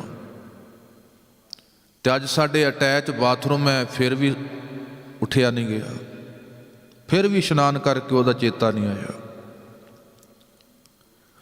ਜਿੰਨੇ ਸੁੱਖ ਸਹੂਲਤਾਂ ਵੱਧ ਗਏ, ਉਹਨੇ ਰੋਗ ਵੀ ਵੱਧ ਗਏ, ਯਾਦ ਰੱਖਿਓ। ਤਾਂ ਕਰਕੇ ਬਾਣੀ ਕਹਿੰਦੀ, ਦੁੱਖ ਦਾਰੂ ਸੁੱਖ ਰੋਗ ਪਿਆ। ਦੁੱਖ ਕਈ ਵਾਰ ਦਾਰੂ ਬਣ ਜਾਂਦਾ ਹੈ। ਕੋਈ ਬੰਦਾ ਵਿਚਾਰੇ ਕੋਲ ਕਾਰ ਨਹੀਂ, ਗੱਡੀ ਨਹੀਂ, ਸਾਈਕਲ ਚਲਾ ਰਿਹਾ ਹੈ, ਤੇ ਦੁੱਖ ਹੈ, ਪਰ ਦਾਰੂ ਇਹਨੂੰ ਬੀਪੀ ਵੀ ਨਹੀਂ ਹੋਣਾ, ਸ਼ੂਗਰ ਵੀ ਨਹੀਂ ਹੋਣਾ, ਹੈ ਦੁੱਖ ਹੈ, ਪਰ ਦੁੱਖ ਦਾਰੂ ਹੈ। ਸੁੱਖ ਹੈ ਬੰਦੇ ਕੋਲ ਬੜਾ। ਅੱਜ ਕੱਲ੍ਹ ਆਪਾਂ ਲਗਜ਼ਰੀ ਚੀਜ਼ਾਂ ਲੱਭਦੇ। ਮੈਂ ਕਈ ਵਾਰ ਕਹਿਣਾ ਹੁੰਦਾ, ਤੁਸੀਂ ਸ਼ਿਮਲੇ ਵੱਲ ਚਲੇ ਜਾਓ, ਜਿੱਡਾ ਉੱਚਾ ਪਹਾੜ ਹੈ, ਉਹਦੇ ਲਾਗੇ ਖੱਡ ਓਡੀ ਡੂੰਗੀ ਹੁੰਦੀ ਹੈ। ਜਿੱਡਾ ਲਗਜ਼ਰੀ ਸੁੱਖ ਲੱਭਦੇ ਆ, ਦੁੱਖ ਓਡੇ ਵੱਡੇ ਪੈਦਾ ਹੁੰਦੇ ਨੇ, ਉਤਨੇ ਜ਼ਿਆਦਾ, ਉਨਾ ਜ਼ਿਆਦਾ ਬੰਦਾ ਦੁਖੀ ਹੁੰਦਾ ਹੈ। ਦੁੱਖ ਦਾਰੂ ਸੁੱਖ ਰੋਗ ਪਿਆ। ਜਾਂ ਸੁੱਖ ਤਾਂ ਹਾਂ, ਜਦੋਂ ਉਹਦਾ ਅਸਲ ਆਤਮਿਕ ਸੰਬੰਧ ਬਣ ਜਾਏ, ਫਿਰ ਗੁਰਦੇਵ ਕਹਿੰਦੇ ਦੁੱਖ ਰਹਿੰਦਾ ਨਹੀਂ ਹੈ ਕੋਈ, ਫਿਰ ਨਹੀਂ ਉੱਥੇ ਵਰਤਣਾ। ਜੋ ਦੀ ਯਾਦ ਵਰਤੇ, ਫਿਰ ਮੁਬਾਰਕ ਹੈ ਉਹ ਘਰ, ਜਿਸ ਦੀ ਕਿਰਪਾ ਨਾਲ ਸੋਹਣੇ ਘਰ 'ਚ ਸਾਹਿਬ ਕਹਿੰਦੇ ਵਸਦੇ ਆ। ਜੇ ਪ੍ਰਸਾਦ ਬਸੈ ਸੁਖ ਮੰਦਰ, ਤਿਸੈ ਧਿਆਏ ਸਦਾ ਮਨ ਅੰਦਰ। ਜਿਸ ਦੀ ਕਿਰਪਾ ਨਾਲ ਸਰੀਰ ਰੂਪੀ ਮੰਦਰ 'ਚ ਵਸਦਾ, ਉਸ ਰੱਬ ਦੀ ਯਾਦ ਮਨ ਰੂਪੀ ਮੰਦਰ ਜ਼ਰੂਰ ਰੱਖ ਲਈ, ਜ਼ਰੂਰ ਬਣਾ ਲਈ। ਮਨ ਦੇ ਅੰਦਰ ਸਾਹਿਬ ਕਹਿੰਦੇ ਉਹਦਾ ਧਿਆਨ ਬਣਿਆ ਰਹੇ। ਜੇ ਪ੍ਰਸਾਦ ਗ੍ਰਹਿ ਸੰਗ ਸੁਖ ਵਸਨਾ, ਜਿਸ ਦੀ ਕਿਰਪਾ ਨਾਲ। ਗ੍ਰਹਿ ਘਰ ਦੇ ਵਿੱਚ, ਸੰਗ ਸੁਖ ਵਸਣਾ, ਪਰਿਵਾਰ ਦੇ ਜੀਆਂ ਨਾਲ ਸੁੱਖਾਂ 'ਚ ਵਸ ਰਹੇ ਹਾਂ। ਕਿੱਡਾ ਵੱਡਾ ਮਾਲਕ ਵਾਹਿਗੁਰੂ ਦਾ ਪਰਉਪਕਾਰ ਹੈ ਸਾਡੇ ਉੱਤੇ। ਗੁਰਦੇਵ ਕਹਿਣ ਲੱਗੇ, 8 ਪਹਿਰ ਸਿਮਰੋ ਤਿਸ ਰਸਨਾ, ਜਿਸ ਦੀ ਕਿਰਪਾ ਨਾਲ ਘਰ 'ਚ ਨੇ, ਘਰ 'ਚ ਸੁੱਖਾਂ ਦੇ ਸਾਰੇ ਸਾਧਨ ਨੇ। ਏਸੀ ਵੀ ਹੈ, ਹੁਣ ਗਰਮੀਆਂ ਆ ਗਈਆਂ, ਏਸੀ ਚੱਲ ਜਾਣੇ ਨੇ, ਸਰਦੀਆਂ ਸੀ ਹੀਟਰ ਵੀ ਸੀ, ਪਾਣੀ ਵੀ ਹੈ, ਬਿਜਲੀ ਵੀ ਹੈ, ਸੌਣ ਦੇ ਸਾਧਨ ਵੀ ਨੇ, ਰਸੋਈ ਵੀ ਭਰੀ ਹੈ। ਗੁਰਦੇਵ ਕਹਿੰਦੇ, ਜਿਸ ਦੀ ਕਿਰਪਾ ਨਾਲ ਸਾਰੇ ਘਰ 'ਚ ਸੁੱਖ ਦੇ ਸਾਧਨ ਨੇ, ਸੁੱਖ ਨਾਲ ਵਸਦੇ ਹਾਂ। 8 ਪਹਿਰ ਸਿਮਰੋ ਤਿਸ ਰਸਨਾ, ਫਿਰ 8 ਪਹਿਰ ਸਦਾ ਰਸਨਾ ਤੋਂ ਸ਼ੁਕਰਾਨਾ ਕੀਤਾ ਜਾਏ, ਸ਼ਿਕਵਾ ਨਾ ਕਰੀ। ਜੇ ਪ੍ਰਸਾਦ ਰੰਗ ਰਸ ਭੋਗ, ਜਿਹਦੀ ਕਿਰਪਾ ਨਾਲ। ਕਿੰਨੇ ਜ਼ਿੰਦਗੀ ਦੇ ਰੰਗ ਨੇ, ਰਸ ਨੇ, ਭੋਗ ਪਦਾਰਥ ਨੇ। ਨਾਨਕ ਸਦਾ ਧਿਆਈਐ ਧਿਆਵਨ ਜੋਗ। ਸਾਹਿਬ ਜੀ ਕਹਿੰਦੇ, ਐਸੇ ਮਾਲਕ ਨੂੰ ਸਦਾ ਧਿਆਈਏ ਜਿਹੜਾ ਧਿਆਉਣ ਯੋਗ ਹੈ। ਚੀਜ਼ਾਂ ਪੂਜਣ ਯੋਗ ਨਹੀਂ ਹੁੰਦੀਆਂ, ਚੀਜ਼ਾਂ ਵਰਤਣ ਵਾਸਤੇ ਹੁੰਦੀਆਂ ਨੇ। ਪਰਮਾਤਮਾ ਪੂਜਣ ਯੋਗ ਹੈ, ਜਿਹੜਾ ਸਦੀਵੀ ਹੋਏ, ਹਮੇਸ਼ਾ ਹੋਏ, ਹਰ ਵੇਲੇ ਹੈ, ਉਹ ਪੂਜਣ ਯੋਗ ਹੈ। ਉਹ ਚੀਜ਼ ਨਹੀਂ ਪੂਜੀ ਜਾ ਸਕਦੀ ਜਿਹੜੀ ਸਦੀਵੀ ਨਹੀਂ ਹੈ। ਉਹ ਕੋਈ ਵੀ ਹੋਏ, ਭਾਵੇਂ ਮਾੜਾ ਨਹੀਂ ਹੈ। ਮਾਲਕ ਨੇ ਧਰਤੀ ਬਣਾਈ ਹੈ, ਸੂਰਜ ਬਣਾਏ ਹੈ, ਪਰ ਸਾਹਿਬ ਕਹਿੰਦੇ, ਸਵੇਰੇ ਉੱਠ ਕੇ ਸੂਰਜ ਨੂੰ ਮੱਥਾ ਟੇਕਣ ਦੀ ਬਜਾਏ ਉਸ ਰੱਬ ਨੂੰ ਯਾਦ ਕਰੀ ਜਿਹਨੇ ਸੂਰਜ ਪੈਦਾ ਕੀਤਾ ਹੋਇਆ। ਉਸ ਮਾਲਕ ਦਾ ਚੇਤਾ ਕਰੀ ਜਿਹੜਾ ਸੂਰਜ ਵਿੱਚੋਂ ਚਮਕ ਰਿਹਾ ਹੈ, ਜਿਹੜਾ ਧਰਤੀ ਵਿੱਚੋਂ ਦਾਤਾਂ ਦੇ ਰਿਹਾ, ਜਿਹੜਾ ਮਾਂ ਵਿੱਚ ਬੈਠ ਕੇ ਮਮਤਾ ਦੇ ਨਾਲ ਤੇਰੀ ਗੰਦਗੀ ਤੋਂ ਵੀ ਨਫ਼ਰਤ ਨਹੀਂ ਸੀ ਕਰਦਾ। ਉਸ ਮਾਲਕ ਨੇ ਸਾਰੇ ਜਰੀਏ ਪੈਦਾ ਕੀਤੇ ਨੇ। ਤੋ ਬਾਣੀ ਕਹਿੰਦੀ, ਇਸ ਵਾਸਤੇ ਧਿਆਉਣ ਯੋਗ ਮਾਲਕ ਵਾਹਿਗੁਰੂ ਹੈ। ਦਾਤਾਂ ਪੂਜਣ ਵਾਲੀਆਂ ਨਹੀਂ ਹੁੰਦੀਆਂ, ਅਸੀਂ ਤੇ ਦਾਤਾਂ ਪੂਜਦੇ ਹਾਂ। ਸਾਡੇ ਦੇਸ਼ ਦਾ ਸਭ ਤੋਂ ਵੱਡਾ ਤਿਉਹਾਰ ਹੈ ਦੀਵਾਲੀ। ਕੀ ਹੈ? ਲਕਸ਼ਮੀ ਦੀ ਪੂਜਾ ਹੈ। ਜਿੰਨੇ ਅਸੀਂ ਲਕਸ਼ਮੀ ਦੇ ਪੁਜਾਰੀਆਂ, ਨਾਰਾਇਣ ਦੇ ਨਹੀਂ ਬਣੇ ਅਜੇ। ਕਿੱਡੀ ਵੱਡਾ ਤਿਉਹਾਰ ਹੈ। ਕਾਹਦੀ ਪੂਜਾ ਹੈ? ਲਕਸ਼ਮੀ ਦੀ ਪੂਜਾ ਹੈ। ਲਕਸ਼ਮੀ ਵਰਤਣ ਯੋਗ ਹੈ, ਪੂਜਣ ਯੋਗ ਨਹੀਂ ਹੈ। ਪੂਜਣ ਯੋਗ ਉਹ ਮਾਲਕ ਵਾਹਿਗੁਰੂ ਹੈ, ਜਿਸ ਦਾ ਬਣਾਇਆ ਇਹ ਸਾਰਾ ਪਸਾਰਾ ਹੈ। ਨਾਨਕ ਸਦਾ ਧਿਆਈਐ ਧਿਆਵਨ ਜੋਗ। ਜੇ ਪ੍ਰਸਾਦ ਪਾਟ ਪਟੰਬਰ ਹੰਡਾਵੇਂ, ਜਿਸ ਦੀ ਕਿਰਪਾ ਨਾਲ। ਪਾਟ ਦਾ ਅਰਥ ਹੈ ਬਸਤਰ, ਪਟੰਬਰ ਸੋਹਣੇ ਰੇਸ਼ਮ ਦੇ ਕੀਮਤੀ ਬਸਤਰ ਪਾ ਲੈਂਦੇ। ਜਿਸ ਦੀ ਕਿਰਪਾ ਨਾਲ ਤਨ ਤੇ ਬੜੇ ਸੋਹਣੇ ਸੋਹਣੇ ਬਸਤਰ ਹੰਡਾਉਂਦੇ ਆ। ਤਿਸੈ ਤਿਆਗ ਕਤ ਅਵਰ ਲੁਭਾਵੇਂ, ਫਿਰ ਉਹਨੂੰ ਛੱਡ ਕੇ ਮਨ ਹੋਰ ਕਿਸੇ ਪਾਸੇ ਕਿਉਂ ਜਾਏ। ਜਿਸ ਦੀ ਕਿਰਪਾ ਨਾਲ ਸੋਹਣੇ ਛੌਲ ਨੇ, ਸੋਹਣੇ ਬਸਤਰ ਨੇ, ਸੋਹਣਾ ਸਾਡੇ ਕੋਲ ਹਰੇਕ ਸਾਧਨ ਹੈ। ਫਿਰ ਸਾਹਿਬ ਕਹਿੰਦੇ, ਹੋਰ ਲੋਭ ਕਾਹਦਾ ਵਰਤੇ, ਹੋਰ ਕਿਉਂ ਵਾਸ਼ਨਾਵਾਂ ਮਨ ਚਾਉਣ। ਕਿਉਂ ਨਾ ਐਸੇ ਮਾਲਕ ਦੀ ਯਾਦ ਸਦੀਵੀ ਜੀਵਨ ਦੇ ਅੰਦਰ ਬਣਾ ਕੇ ਰੱਖੀ ਜਾਏ। ਜੇ ਪ੍ਰਸਾਦ ਸੁਖ ਸੇਜ ਸੋਈ ਜੈ, ਜਿਸ ਦੀ ਕਿਰਪਾ ਨਾਲ। ਬੜੇ ਆਰਾਮ ਨਾਲ ਆਪਾਂ ਸੌਂ ਜਾਣੇ, ਨੀਂਦ ਵੀ ਉਹਦੀ ਕਿਰਪਾ ਹੈ। ਜਿਨ੍ਹਾਂ ਨੂੰ ਨਹੀਂ ਆਉਂਦੀ ਪੁੱਛ ਕੇ ਵੇਖੋ, ਬੜਿਆਂ ਨੂੰ ਨਹੀਂ ਆਉਂਦੀ। ਕਿਉਂਕਿ ਸਰੀਰ ਸਾਡੇ ਹੁਣ ਉਦਮ ਕਰਨਾ ਛੱਡ ਗਏ, ਮਨ ਵਿਚਾਰਾ ਭੱਜਾ ਫਿਰਦਾ। ਮਨ ਜਦ ਕਿ ਸਰੀਰ ਦੇ ਵਿੱਚ ਭੱਜ ਨੱਠ ਹੋਏ, ਮਨ 'ਚ ਸ਼ਾਂਤੀ ਹੋਏ, ਐਕਟਿਵ ਸਰੀਰ ਕਰਕੇ ਰਹੀਏ, ਮੈਂਟਲੀ ਤੌਰ 'ਤੇ ਰਿਲੈਕਸ ਰਹੀਏ। ਪਰ ਅਸੀਂ ਉਲਟੇ ਹੋ ਗਏ। ਮੈਂਟਲੀ ਤੌਰ 'ਤੇ ਆਪਾਂ ਐਕਟਿਵ ਹਾਂ, ਭੱਜਾ ਫਿਰਦਾ ਦਿਮਾਗ ਕਦੇ ਕਦੇ, ਤਾਂ ਕਰਕੇ ਬੰਦੇ ਕੋਲ ਨੀਂਦ ਵੀ ਨਹੀਂ ਹੁੰਦੀ। ਮਾਲਕ ਦਾ ਸ਼ੁਕਰ ਕਰੀਏ, ਜਿੱਥੇ ਸਤਿਗੁਰ ਕਹਿੰਦੇ ਸੋਹਣਾ ਬਿਸਤਰਾ ਹੈ, ਉੱਥੇ ਨੀਂਦ ਆ ਜਾਏ। ਇਹ ਉਹਦੀ ਬੜੀ ਵੱਡੀ ਕਿਰਪਾ ਹੈ, ਬਹੁਤ ਵੱਡੀ ਦਾਤ ਹੈ ਵਾਹਿਗੁਰੂ ਦੀ। ਨਹੀਂ ਤੇ ਬੜੇ ਲੋਕ ਕਮਲੇ ਹੋ ਗਏ। ਜਿਸ ਜੀਵਨ ਚੋਂ, ਜਿਸ ਹਿਰਦੇ ਚੋਂ, ਜਿਸ ਯਾਦ ਚੋਂ ਦਾ ਚੇਤਾ ਭੁੱਲ ਜਾਏ, ਫਿਰ ਕੀ ਕਰੇਗਾ। ਸਥਿਰਤਾ ਨਹੀਂ ਉੱਥੇ ਆਉਣੀ ਕਿਸੇ ਰੂਪ ਦੇ ਅੰਦਰ। ਤੋ ਜਿਸ ਦੀ ਕਿਰਪਾ ਨਾਲ, ਨੀਂਦ ਵੀ ਉਹਦੀ ਕਿਰਪਾ ਹੈ, ਰੱਬ ਨੇ ਨਿਯਮ ਬਣਾਏ ਹੈ, ਪਰਮਾਤਮਾ ਨੇ ਦਿਨ ਰਾਤ ਬਣਾਇਆ। ਉਹਨੂੰ ਪਤਾ ਸੀ ਇਹ ਤੇ ਕਮਲਾ ਹੋਇਆ ਫਿਰੇਗਾ, ਇਹਨੂੰ ਵਿਸ਼ਰਾਮ ਚਾਹੀਦਾ। ਮਾਲਕ ਵਾਹਿਗੁਰੂ ਨੇ ਬੜੀ ਵੱਡੀ ਦਾਤ, ਇਹ ਵੀ ਉਹਦੀ ਦਾਤ ਹੈ। ਤੇ ਇਸ ਵਾਸਤੇ ਮਨ 8 ਪਹਿਰ ਤਾਕਾ ਜਸ ਗਾਵੀ ਜੈ, ਹੇ ਮਨ 8 ਪਹਿਰ ਸਦੀਵੀ ਉਸ ਮਾਲਕ ਦਾ ਜਸ ਕਰ। ਤੂੰ ਸ਼ਾਂਤ ਰਹੇ, ਅਡੋਲਤਾ ਬਣੀ ਰਹੇ। ਜੇ ਪ੍ਰਸਾਦ ਤੁਝ ਸਭ ਕੋ ਮਾਨੈ, ਜਿਹਦੀ ਕਿਰਪਾ ਨਾਲ। ਘਰ ਜਾਂਦੇ ਉਹ ਕਹਿੰਦੇ ਪਾਪਾ ਜੀ ਆ ਗਏ, ਦਾਦੀ ਜੀ ਆ ਗਏ, ਮੰਮਾ ਜੀ ਆ ਗਏ। ਜਿਹਦੀ ਕਿਰਪਾ ਨਾਲ ਸਾਰੇ ਸਨਮਾਨ ਦਿੰਦੇ ਨੇ। ਜਿੱਦਣ ਜੋਤ ਨਹੀਂ ਰਹੀ ਉਦਣ ਇਹ ਨਹੀਂ ਕਹਿੰਦੇ ਪਾਪਾ ਜੀ ਆਏ, ਦਾਦਾ ਜੀ ਆ ਗਏ, ਉਦਣ ਇਹ ਕਹਿੰਦੇ ਨੇ ਡੈੱਡ ਬੋਡੀ ਆ ਗਈ ਹੈ। ਉਦਣ ਸਾਰੇ ਪੁੱਛਦੇ ਨੇ। ਜੇ ਸਾਨੂੰ ਕੋਈ ਜੀ ਆਇਆ ਕਹਿ ਰਿਹਾ ਸਾਡਾ ਸਤਿਕਾਰ ਹੋ ਰਿਹਾ, ਉਹਦੇ ਕਰਕੇ ਹੋ ਰਿਹਾ। ਇਹਨਾਂ ਭੁਲੇਖਾ ਰਹਿ ਵੀ ਮੇਰਾ ਸਰੀਰ ਕਰਕੇ ਸਤਿਕਾਰ ਹੈ। ਸਰੀਰ ਤੇ ਮੁਰਦੇ ਦਾ ਵੀ ਹੁੰਦਾ, ਕੌਣ ਸਤਿਕਾਰ ਦਿੰਦਾ? ਜਿਹਨੂੰ ਸਾਹਿਬ ਕਹਿੰਦੇ ਕਾਢੋ ਕਾਢੋ ਹੋਈ, ਕਾਕੀ ਮਾਤ ਪਿਤਾ ਕੋ ਕਾਕੋ, ਕਵਣ ਪੁਰਖ ਕੀ ਜੋਈ। ਘਟ ਫੂਟੈ ਕੋਈ ਬਾਤ ਨਾ ਪੁੱਛੈ, ਕਾਢੋ ਕਾਢੋ ਹੋਈ। ਜੇ ਸਾਨੂੰ ਮਾਣ ਸਨਮਾਨ ਮਿਲ ਰਿਹਾ, ਇਹ ਨਾ ਸਮਝੀਏ ਵੀ ਸਰੀਰ ਕਰਕੇ ਮਿਲ ਰਿਹਾ।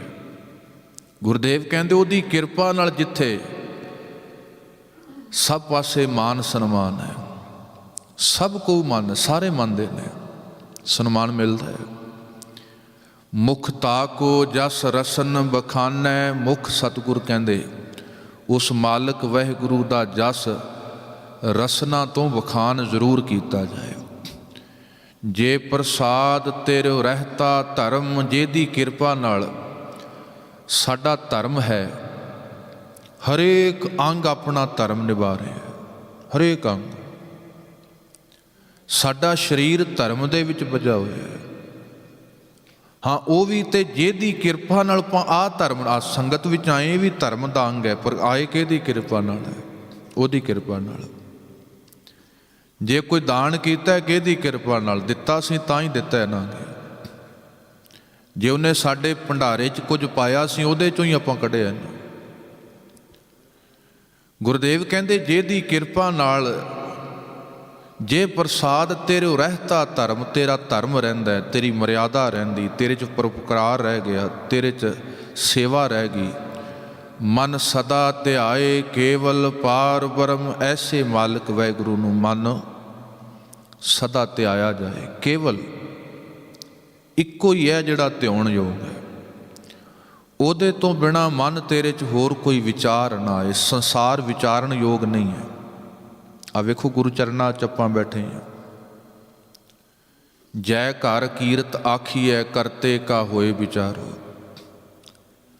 ਮੇਰੇ ਗੁਰਦੇਵ ਕਹਿੰਦੇ ਮਨ ਕਰਕੇ ਨਾ ਸੰਗਤ ਵਿੱਚ ਬੈਠਦੇ ਜਦੋਂ ਵੀ ਮਨ ਵਿੱਚ ਕਰਤੇ ਦੀ ਵਿਚਾਰ ਹੋਣੀ ਚਾਹੀਦੀ ਹੈ, ਕਿਰਤ ਦੀ ਨਹੀਂ ਹੋਣੀ ਚਾਹੀਦੀ। ਬੜੀ ਵੱਡੀ ਅਵਸਥਾ ਹੋਏਗੀ।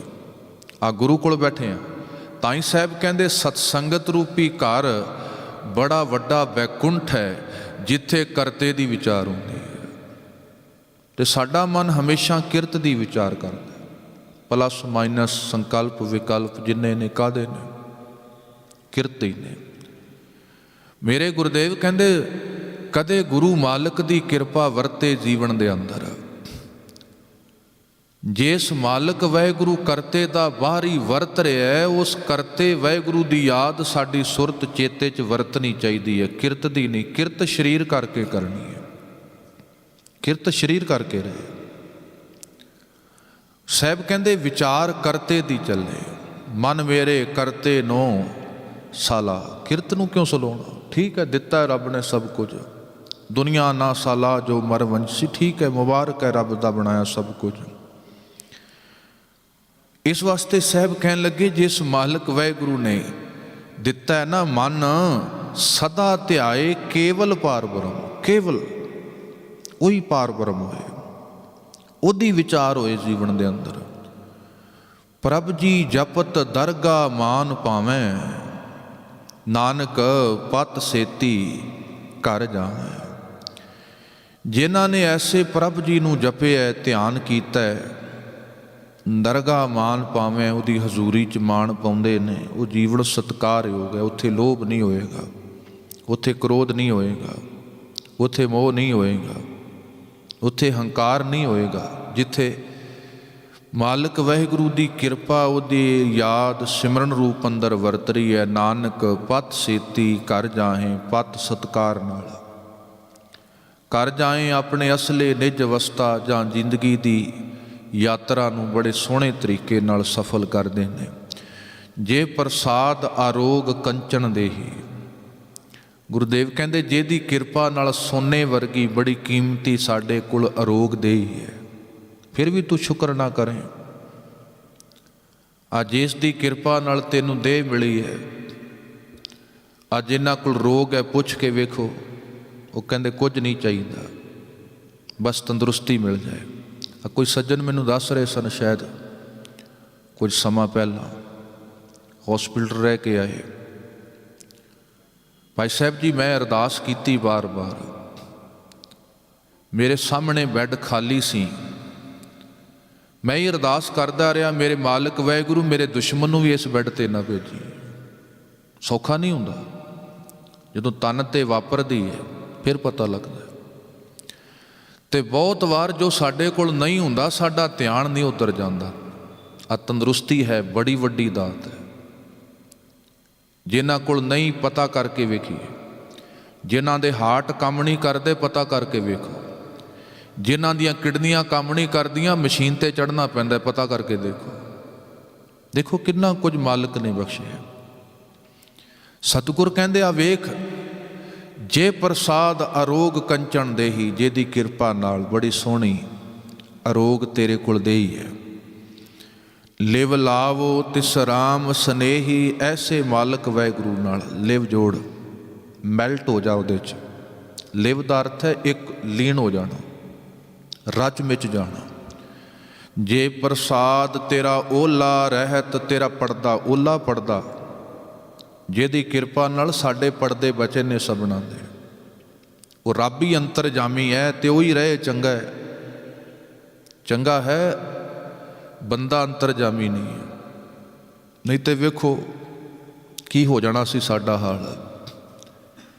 ਤੋ ਜਿਹੜਾ ਜਾਣਦਾ ਹੋਇਆ ਵੀ ਪਰਦੇ 'ਚ ਰੱਖਦਾ, ਨਸ਼ਰ ਨਹੀਂ ਕਰਦਾ। ਬੰਦੇ ਦੀ ਆਦਤ ਹੈ ਔਗਣਾਂ ਨੂੰ ਨਸ਼ਰ ਕਰਨਾ, ਵਾਹਿਗੁਰੂ ਦਾ ਸੁਭਾਅ ਹੈ ਔਗਣਾਂ ਨੂੰ ਢੱਕ ਲੈਣਾ। ਜਿਵੇਂ ਮਾਂ ਕੱਜਦੀ ਹੈ, ਜੈਸਾ ਬਾਲਕ ਪਾਏ ਸੁਭਾਈ, ਲੱਖ ਅਪਰਾਧ ਕਮਾਵੇ। ਕਰ ਉਪਦੇਸ਼ ਝਿੜਕੈ ਬਹੁ ਭਾਂਤੀ, ਬਹੁੜ ਪਿਤਾ ਗਲ ਲਾਵੈ। ਪਿਛਲੇ ਔਗਣ ਬਖਸ਼ ਲੈ ਪ੍ਰਭ, ਆਗੇ ਮਾਰਗ ਪਾਵੇ। ਤੋ ਜਿਹੜਾ ਮਾਲਕ ਵਾਹਿਗੁਰੂ ਸਾਡੇ ਓਲੇ ਪਰਦੇ ਰੱਖਦਾ, ਜੇ ਪ੍ਰਸਾਦ ਤੇਰਾ ਓਲਾ ਰਹਿਤ, ਮਨ ਸੁਖ ਪਾਵੇਂ ਹਰ ਹਰ ਜਸ ਕਹਿਤ। ਹੈ ਮਨ, ਬੜਾ ਆਤਮਿਕ ਸੁਖ ਪਾਵੇਂਗਾ ਜੇ ਹਰ ਹਰ ਜਸ ਕਹਿਤ।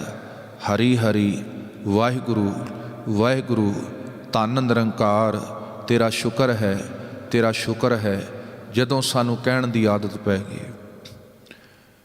ਜੇ ਪ੍ਰਸਾਦ ਤੇਰੇ ਸਗਲ ਛਿਦਰ ਢਾਕੇ। ਛਿਦਰ ਦਾ ਅਰਥ ਹੈ ਕਮਜ਼ੋਰੀਆਂ, ਬੜੀਆਂ ਨੇ ਜੀਵਨ 'ਚ। ਕੋਈ ਹੋਏਗਾ ਰੱਬ ਦਾ ਪਿਆਰਾ, ਹਾਂ ਜਿਹੜਾ ਗਲਤੀਆਂ ਨਹੀਂ ਕਰਦਾ, ਉਹ ਹੋਏਗਾ ਕੋਈ ਦੇਵਤਾ ਰੱਬ ਵਰਗਾ। ਮਨੁੱਖ ਹੈ, ਗਲਤੀ ਕਰਦਾ ਹੈ, ਪਰ ਜਿਹੜਾ ਗਲਤੀ ਕਰਕੇ ਨਾ ਮੰਨੇ ਉਹ ਫਿਰ ਸ਼ੈਤਾਨ ਹੈ। ਜਿਹੜਾ ਗਲਤੀ ਕਰਕੇ ਮੰਨ ਜਾਏ ਤੇ ਆਪਣੇ ਆਪ ਦਾ ਸੁਧਾਰ ਕਰ ਲਏ, ਉਹ ਫਿਰ ਬੜਾ ਦੇਵਤਾ, ਚੰਗੀ ਬਿਰਤੀ ਦਾ ਮਾਲਕ ਬਣ ਜਾਂਦਾ ਹੈ। ਤੋ ਜੀਵਨ ਦੇ ਵਿੱਚ ਕਿੰਨੇ ਛਿਦਰ ਨੇ ਸਾਡੇ, ਕਮਜ਼ੋਰੀਆਂ, ਜਿਹਨੂੰ ਸਾਹਿਬ ਨੇ ਆਖਿਆ ਗੁਰ ਦਿਖਲਾਈ ਮੋਰੀ, ਜਿਤ ਮਿਰਗ ਪੜਤ ਹੈ ਚੋਰੀ। ਆ ਕਿੰਨੀਆਂ ਆ ਲੋਭ ਦੀ, ਕ੍ਰੋਧ ਦੀ, ਨਿੰਦਾ, ਈਰਖਾ, ਕਮਜ਼ੋਰੀਆਂ ਹੀ ਨਹੀਂ ਜੀਵਨ ਦੀਆਂ।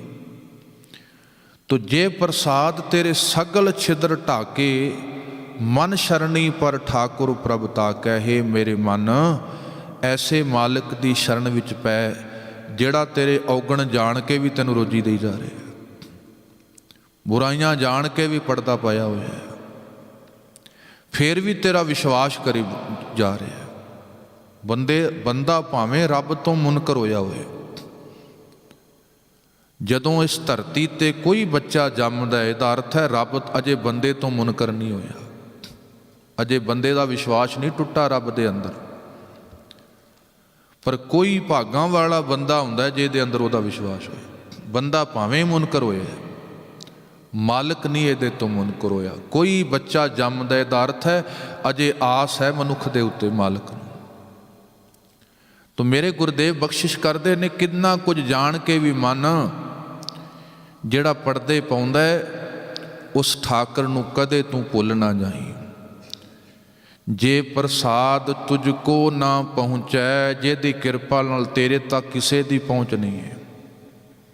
ਸਭ ਤੋਂ ਉੱਚੀ ਪਦਵੀ ਮਨੁੱਖਾ ਦੇਈ ਤੇ ਜਿਸ ਦੀ ਕਿਰਪਾ ਨਾਲ ਸਤਿਗੁਰ ਕਹਿਣ ਲੱਗੇ ਤੇਰੇ ਤੇ ਕਿਸੇ ਦਾ ਜ਼ੋਰ ਨਹੀਂ ਚੱਲਦਾ। ਬੰਦੇ ਨੇ ਜ਼ੋਰ ਚਲਾਇਆ ਜ਼ਰੂਰ ਜਾਨਵਰਾਂ ਤੇ, ਪ੍ਰਕਿਰਤੀ ਤੇ, ਸਭ ਤੋਂ ਵੱਡੀ ਪਦਵੀ ਮਾਲਕ ਨੇ ਬਖਸ਼ੀ ਹੈ। ਤੋ ਸਾਹਿਬ ਕਹਿੰਦੇ ਜਿੱਥੇ ਕਿਸੇ ਦਾ ਜ਼ੋਰ ਨਹੀਂ, ਜੇ ਪ੍ਰਸਾਦ ਤੁਝ ਕੋ ਨਾ ਪਹੁੰਚੈ, ਮਨ ਸਾਸ ਸਾਸ ਸਿਮਰੋ ਪ੍ਰਭ ਉੱਚੇ। ਉਸ ਉੱਚੇ ਮਾਲਕ ਵਾਹਿਗੁਰੂ ਨੂੰ ਹਰੇਕ ਸਵਾਸ ਸਵਾਸ ਉਹਨੂੰ ਯਾਦ ਕਰ। ਸਵਾਸ ਦਾ ਅਰਥ ਹੈ ਬਹੁਤ ਗਹਿਰਾ। ਜਿਹੜੇ ਸਵਾਸ ਨੇ ਨਾ ਬੜੇ ਗਹਿਰੇ ਨੇ, ਬੜੇ ਬਰੀਕ ਨੇ। ਸਵਾਸ ਲੈਂਦੇ ਹਾਂ ਸਾਨੂੰ ਪਤਾ ਵੀ ਨਹੀਂ, ਸਵਾਸਾਂ ਦੀ ਪ੍ਰਕਿਰਿਆ ਬੜੀ ਸੂਖਸ਼ਮ ਚੱਲਦੀ ਹੈ। ਸਾਡੇ ਅਚੇਤਨ ਆਪਣੇ ਆਪ ਸੌਂ ਜਾਂਦੇ ਤਾਂ ਵੀ ਸਵਾਸ ਚੱਲਦੇ ਨੇ। ਗੁਰਦੇਵ ਕਹਿੰਦੇ ਜਿੰਨਾ ਗਹਿਰਾ ਤੇਰੇ ਨਾਲ ਸਵਾਸਾਂ ਦਾ ਸੰਬੰਧ ਹੈ, ਇੰਨਾ ਗਹਿਰਾ ਸੰਬੰਧ ਤੇਰਾ ਉਸ ਮਾਲਕ ਨਾਲ ਬਣ ਜਾਏ। ਸੁੱਤਿਆਂ ਵੀ ਨਾ ਭੁੱਲੇ। ਇੰਨਾ ਅਹਿਸਾਸ ਉਹਦੀ ਹਾਜ਼ਰ ਨਾਜ਼ਰਤਾ ਦਾ, ਨੇੜਤਾ ਦਾ, ਬਖਸ਼ਿਸ਼ ਦਾ ਤੇਰੇ ਜੀਵਨ 'ਚ ਵਰਤਣਾ ਚਾਹੀਦਾ।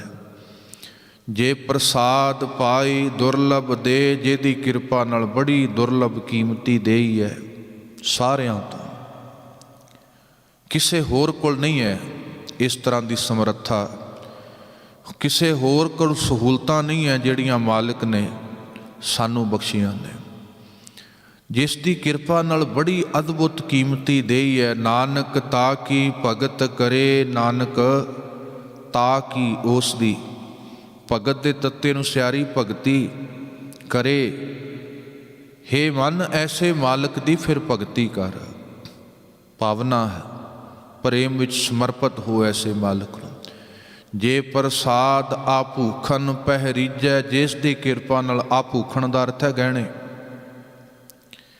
ਜਿਹਦੀ ਕਿਰਪਾ ਨਾਲ ਤਨ ਤੇ ਗਹਿਣੇ ਪਾਏ ਨੇ। ਮੇਰੇ ਗੁਰੂ ਜੀ ਇਹ ਨਹੀਂ ਕਹਿ ਰਹੇ ਨਾ ਪਾ। ਜਿਹਦੀ ਹਾਂ, ਜੇ ਆਪਾਂ ਮਰਿਆਦਾ ਦੀ ਗੱਲ ਕਰਦੇ ਹਾਂ ਉੱਥੇ ਛੇਦਕ ਗਹਿਣਿਆਂ ਦੀ ਮਨਾਹੀ ਹੈ। ਠੀਕ ਹੈ, ਗੁਰਦੇਵ ਕਹਿੰਦੇ ਜਿਨ੍ਹੇ ਆ ਤੈਨੂੰ ਸਾਧਨ ਬਖਸ਼ੇ ਨੇ, ਜਿਸ ਦੀ ਕਿਰਪਾ ਨਾਲ ਆ ਭੂਖਣ ਪਹਿਰੀਜੈ, ਗਹਿਣੇ ਪਾਏ ਨੇ। ਮਨ ਤੇ ਸਿਮਰਤ ਕਿਉਂ ਆਲਸ ਕੀਜੈ, ਹੇ ਮੇਰੇ ਮਨ ਉਹਨੂੰ ਯਾਦ ਕਰਦਿਆਂ ਤੂੰ ਆਲਸ ਕਿਉਂ ਕਰਦਾ। ਉਹਦੀਆਂ ਚੀਜ਼ਾਂ ਵਰਤਣ ਲੱਗਿਆਂ ਤੇ ਆਲਸ ਨਹੀਂ ਕਰਦਾ। ਆ ਵੀ ਮਿਲ ਜਾਏ, ਆ ਵੀ ਮਿਲ ਜਾਏ, ਆ ਵੀ ਮਿਲ ਜਾਏ। ਜਿਸ ਨੇ ਤੇਰੀਆਂ ਵਾਰੀਆਂ ਟਰੰਕ ਭਰੇ ਨੇ, ਕੱਪੜਿਆਂ ਦੀ ਮੈਚਿੰਗ ਨਾ ਕਰਦਾ ਰਹੀ ਕਦੇ, ਉਹਦੇ ਹੁਕਮ ਦੀ ਵੀ ਮੈਚਿੰਗ ਕਰੀ। ਇਹ ਵੀ ਵੇਖੀ ਮੇਰੇ ਮਨ 'ਚ ਉਹਦੀ ਯਾਦ ਦੀ ਮੈਚਿੰਗ ਬਣੀ ਹੈ ਕਿ ਨਹੀਂ ਬਣੀ। ਨਹੀਂ ਤੇ ਕੱਪੜਿਆਂ ਦੀ ਮੈਚਿੰਗ, ਗਹਿਣਿਆਂ ਦੀ ਮੈਚਿੰਗ 'ਚ ਜ਼ਿੰਦਗੀ ਲੰਘ ਜਾਣੀ ਹੈ। ਜਿਸ ਨੇ ਉਹ ਦਾਤਾਂ ਦਿੱਤੀਆਂ ਨੇ ਗਹਿਣਿਆਂ ਦੀਆਂ, ਵਸਤਰਾਂ ਦੀਆਂ, ਮਨ ਉਹਨੂੰ ਆਪਣੇ 'ਚੋਂ, ਆਪਣੀ ਯਾਦ 'ਚੋਂ ਕਦੇ ਵੀ ਦੂਰ ਨਾ ਕਰੀ, ਆਲਸ ਨਾ ਕਰੀ। ਜੇ ਪ੍ਰਸਾਦ ਅਸਵ ਹਸਤ ਅਸਵਾਰੀ, ਜਿਹਦੀ ਕਿਰਪਾ ਨਾਲ ਤੇਰੇ ਕੋਲ ਸਵਾਰੀਆਂ ਨੇ, ਹਾਥੀ ਘੋੜੇ, ਅੱਜ ਦੇ ਸਾਧਨ ਕਹਿ ਲਈਏ ਆਪਾਂ। ਤੋ ਸਾਹਿਬ ਕਹਿੰਦੇ ਜਿਹਦੀ ਕਿਰਪਾ ਨਾਲ ਤੇਰੇ ਕੋਲ ਆਉਣ ਜਾਣ ਵਾਸਤੇ ਸਵਾਰੀ ਦੇ ਬੜੇ ਚੰਗੇ ਸਾਧਨ ਨੇ। ਮਨ ਤਿਸ ਪ੍ਰਭ ਕੋ ਕਬਹੂ ਨਾ ਵਿਸਾਰੀ, ਹੈ ਮਨ ਐਸੇ ਮਾਲਕ ਨੂੰ ਕਦੇ ਵਿਸਾਰੀ ਨਾ। ਕਦੇ ਉਹ ਲੈ ਕੇ ਤੂੰ ਹੰਕਾਰੀ ਹੋ ਜਾਏ। ਜਿੱਥੇ ਦੇਣਾ ਜਾਣਦਾ ਹੈ ਉਹ ਖੋਣਾ ਵੀ ਜਾਣਦਾ ਹੈ। ਕਬੀਰ ਗਰਬ ਨਾ ਕੀਜੀਏ, ਰੰਕ ਨਾ ਹਸੀਐ ਕੋਏ। ਅਜ ਹੂੰ ਸੋ ਨਾਉ ਸਮੁੰਦਰ ਮੈਂ ਕਿਆ ਜਾਨੂ ਕਿਆ। ਉਕਾਰ ਤੇ ਚੜ੍ਹਨ ਲੱਗਿਆ ਸ਼ੁਕਰਾਨਾ ਕਰ ਲਈ, ਮਾੜਾ ਨਹੀਂ ਹੈ। ਪਰ ਉਹਦਾ ਦਰਵਾਜ਼ਾ ਖੋਲ੍ਹਣ ਲੱਗਿਆ ਕਹਿ ਦੀ ਵਾਹਿਗੁਰੂ ਵੀ ਮੈਂ ਤੇ ਸਾਈਕਲ ਲਾਇਕ ਨਹੀਂ ਸਾਂ, ਮੈਨੂੰ ਕਾਰ ਦਿੱਤੀ ਹੈ। ਮੇਰੇ ਕੋਲ ਤਾਂ ਆਸ ਨਹੀਂ ਸੀ, ਆਕਾਰ ਤੇ ਚੜ੍ਹ ਜਾਂਦਾ। ਦਰਵਾਜ਼ਾ ਖੋਲ੍ਹਣ ਲੱਗਿਆ ਉਹਦਾ ਸ਼ੁਕਰਾਨਾ ਕਰ ਲਈਏ ਨਾ ਕਹੀਂ ਵੀ ਮੇਰੇ ਘਰ ਸਭ ਤੋਂ ਵੱਡੀ ਕਾਰ ਖਲੋਤੀ ਹੈ। ਹੰਕਾਰ ਨਾ ਪਾਲ ਲਈ, ਸ਼ੁਕਰਾਨਾ ਅਰਦਾਸ ਪੈਦਾ ਕਰੀ ਉਹਦੇ ਵਿੱਚ। ਤੋ ਜਿਸ ਦੀ ਕਿਰਪਾ ਨਾਲ ਸੋਹਣਾ ਸਾਧਨ ਹੈ ਮਨ, ਐਸੇ ਮਾਲਕ ਨੂੰ ਭੁਲਾਈ ਨਾ। ਜੇ ਪ੍ਰਸਾਦ ਬਾਗ ਮਿਲਖ ਧਨਾ, ਜਿਹਦੀ ਕਿਰਪਾ ਨਾਲ ਬਾਗ ਹੈ, ਮਿਲਖ ਸੰਪਤਾ ਹੈ, ਧਨ ਹੈ, ਜਿਹੜਾ ਸਾਡੇ ਕੋਲ ਜੋ ਕੁਝ ਵੀ ਹੈ। ਰਾਖ ਪਰੋਏ ਪ੍ਰਭ ਆਪਣੇ ਮਨਾ, ਆਪਣੇ ਮਨ ਵਿੱਚ ਪਰੋ ਲੈ ਉਹਦੀ ਯਾਦ ਨੂੰ। ਬਣਾ ਆਪਣੇ ਮਨ ਦੇ ਅੰਦਰ ਐਸੀ ਮਾਲਾ ਉਹਦੇ ਸਿਮਰਨ ਦੀ। ਬਣਾ ਆਪਣੀ ਰਸਨਾ ਨੂੰ ਇਸੇ ਤਰ੍ਹਾਂ ਉਹਦਾ ਸਮੱਗਰੀ ਦਾ ਸਾਧਨ, ਜਿੱਥੇ ਨਿਰੰਤਰ ਹੀ ਉਹਦੀ ਯਾਦ ਵਰਤੇ ਮਨ ਵਿੱਚ। ਮਨ ਚੋਂ ਨਿਕਲਿਆ ਭਾਵ ਰਸਨਾ ਉਹਨੂੰ ਵਾਹ ਵਾਹ ਰੂਪ ਅੰਦਰ ਪ੍ਰਗਟ ਕਰੇ। ਕਬੀਰ ਮੇਰੀ ਸਿਮਰਨੀ ਰਸਨਾ ਉੱਪਰ ਪਰੋਤਾ ਗਿਆ ਨਾ ਜਿਹਦੇ ਮਨ 'ਚ। ਤੋ ਸਾਹਿਬ ਕਹਿੰਦੇ ਉਸ ਦੀ ਯਾਦ ਵਿੱਚ ਮਨ ਨੂੰ ਸਦਾ ਪਰੋ ਕੇ ਰੱਖਿਆ ਜਾਏ। ਰਾਖ ਪਰੋਏ ਪ੍ਰਭ ਆਪਣੇ ਮਨ, ਜਿਨ ਤੇਰੀ ਮਨ ਬਨਤ ਬਣਾਈ। ਹੈ ਮਨ, ਇੱਥੇ ਮਨ ਸੰਬੋਧਨ ਹੈ ਸਾਰਾ। ਹੈ ਮਨ ਜਿਨੇ ਤੇਰੀ ਬਣਤਰ ਬਣਾਈ ਹੈ। ਤੇਰੀ ਹੋਂਦ ਚੇਤਾ, ਚੇਤਨ ਤੇ ਚੇਤਨਾ ਉੱਥੋਂ ਹੀ ਵਰਤੀ। ਚੇਤਾ ਵੀ ਉੱਥੋਂ ਆਇਆ। ਚੇਤਨ ਵਾਹਿਗੁਰੂ ਦਾ ਚੇਤਾ ਹੈ, ਜਿੱਥੋਂ ਸਾਡੀ ਚੇਤਨਾ ਪੈਦਾ ਹੁੰਦੀ। ਚੇਤਨਾ ਮਨ ਦਾ ਹੀ ਇੱਕ ਹਿੱਸਾ ਕਹਿ ਲਈਏ। ਤੋ ਸਾਹਿਬ ਕਹਿੰਦੇ ਉਸ ਚੇਤਨ ਚੋਂ ਤੇਰੇ 'ਚ ਚੇਤਨਾ ਹੈ, ਜਿੱਥੇ ਤੈਨੂੰ ਚੇਤਾ ਆਉਂਦਾ। ਜਿੱਥੇ ਅਸੀਂ ਕਹਿੰਦੇ ਮੈਂ ਫਲਾਣਾ ਹਾਂ, ਸਾਨੂੰ ਘਰ ਨਹੀਂ ਭੁੱਲਦਾ, ਚੇਤਾ ਹੀ ਹੈ ਨਾ ਸਾਡੇ 'ਚ। ਚੇਤੇ ਕਰਕੇ ਤੁਰੇ ਫਿਰਦੇ ਨੇ ਤੇ ਕਮਲਿਆਂ ਨੂੰ ਕਿੱਥੇ ਪਤਾ ਲੱਗਣਾ। ਜਿਨ੍ਹਾਂ ਦੇ ਚੇਤੇ ਭੁੱਲ ਗਏ ਵੇਖੋ। ਇਸੇ ਤਰ੍ਹਾਂ ਸਾਹਿਬ ਕਹਿਣ ਲੱਗੇ ਜਿਹਨੂੰ ਨਾਮ ਭੁੱਲ ਗਿਆ ਉਹ ਵੀ ਕਮਲੇ ਫਿਰਦੇ ਨੇ। ਬਿਨ ਨਾਮੈ ਜਗ ਕਮਲਾ ਫਿਰੈ, ਗੁਰਮੁਖ ਨਦਰੀ ਆਇਆ। ਜਿਨ੍ਹਾਂ ਨੂੰ ਉਸ ਮਾਲਕ ਦੀ ਯਾਦ ਹੀ ਭੁੱਲ ਗਈ ਉਹ ਵੀ ਕਮਲੇ ਹੋ ਗਏ। ਬਸ ਸਾਹਿਬ ਕਹਿੰਦੇ ਤੋ ਜਿਸ ਮਾਲਕ ਵਾਹਿਗੁਰੂ ਕਾਲ ਪੁਰਖ ਨੇ ਬਣਤ ਬਣਾਈ। ਊਠਤ ਬੈਠਤ ਸਦ ਤਿਸੈ ਧਿਆਈ, ਉੱਠਦਿਆਂ ਬਹਿੰਦਿਆਂ ਸਦਾ ਐਸੇ ਮਾਲਕ ਨੂੰ ਧਿਆਈ। ਤਿਸੈ ਧਿਆਏ ਜੋ ਏਕ ਅਲਖ ਹੈ, ਅਲਖ ਹੈ ਜਿਹਨੂੰ ਲਖਿਆ ਨਹੀਂ ਜਾ ਸਕਦਾ ਅਦਕ ਨਾਲ। ਐਸੇ ਮਾਲਕ ਨੂੰ ਧਿਆ ਜਿਹੜਾ ਅਲਖ ਹੈ, ਲੇਖਿਆਂ 'ਚ ਨਹੀਂ। ਸੰਸਾਰ ਦਾ ਸੰਬੰਧ ਜ਼ਰੂਰ ਕੁਆਂਟੀਟੀ ਨਾਲ ਹੋਏਗਾ, ਮਾਤਰਾ ਨਾਲ। ਰੱਬ ਦਾ ਸੰਬੰਧ ਮਾਤਰਾ ਨਾਲ ਨਹੀਂ ਹੈ ਵੀ ਕਿੰਨੇ ਕਿਲੋ ਹੈ, ਕਿੰਨਾ ਵੱਡਾ ਹੈ, ਕਿੰਨਾ ਛੋਟਾ ਹੈ, ਕਿਹੜੀ ਦਿਸ਼ਾ ਵੱਲ ਹੈ। ਉੱਥੇ ਤੇ ਸੰਬੰਧ ਕੁਆਲਿਟੀ ਦਾ ਹੈ, ਸੱਚ ਦਾ ਹੈ, ਸਚਿਆਰ ਦਾ ਹੈ, ਗੁਣਾਂ ਦਾ ਹੈ। ਤੋ ਗੁਰਦੇਵ ਕਹਿੰਦੇ ਉਹ ਵਾਹਿਗੁਰੂ ਕਾਲ ਪੁਰਖ ਨੂੰ ਧਿਆਈ ਜਿਹੜਾ ਅਲੱਖ ਹੈ, ਸਾਡੇ ਲੇਖਿਆਂ ਤੋਂ ਬਹੁਤ ਪਰੇ ਹੈ। ਇਹਾਂ ਉਹਾਂ ਨਾਨਕ ਤੇਰੀ ਰੱਖੈ, ਜਿਹੜਾ ਮਾਲਕ ਵਾਹਿਗੁਰੂ ਇਹਾਂ ਉਹਾਂ ਇੱਥੇ ਉੱਥੇ ਤੇਰੇ ਜੀਵਨ ਦੀ ਪੱਤ ਰੱਖਦਾ। ਐਸੇ ਮਾਲਕ ਦੀ ਯਾਦ ਨਾਲ ਜੁੜੀ। ਤੇ ਜੁੜਨ ਵਾਸਤੇ ਸਤਿਗੁਰੂ ਕਹਿੰਦੇ ਬੜੀ ਵੱਡੀ ਦਾਤ ਹੈ ਜੋ ਰੱਬ ਨੇ ਦਿੱਤਾ ਹੈ, ਉਹ ਸਾਹਮਣੇ ਰੱਖ ਲਈ। ਉਹਦੀ ਕਿਰਪਾ ਹਰੇਕ ਦਾਤ ਵਿੱਚੋਂ ਦਾਤੇ ਦੀ ਯਾਦ ਆ ਜਾਏ। ਹਰੇਕ ਦਾਤ ਹੀ ਫਿਰ ਮੁਬਾਰਕ ਹੈ। ਉਹ ਮਾੜਾ ਨਹੀਂ ਖਾਣਾ, ਉਹ ਮਾੜਾ ਨਹੀਂ ਪਾਉਣਾ, ਉਹ ਮਾੜਾ ਨਹੀਂ ਗਹਿਣਾ, ਉਹ ਮਾੜਾ ਨਹੀਂ ਆਕਾਰ, ਉਹ ਮਾੜਾ ਨਹੀਂ ਆਕਾਰ। ਜਿਸ ਦਾਤ ਵਿੱਚੋਂ ਦਾਤੇ ਦੀ ਯਾਦ ਬਣੀ ਰਹਿੰਦੀ ਹੈ। ਗੁਰ ਕਿਰਪਾ ਕਰਨ, ਹੋਈਆਂ ਭੁੱਲਾਂ ਦੀ ਖਿਮਾ। ਵਾਹਿਗੁਰੂ ਜੀ ਕਾ ਖਾਲਸਾ, ਵਾਹਿਗੁਰੂ ਜੀ ਕੀ ਫਤਿਹ।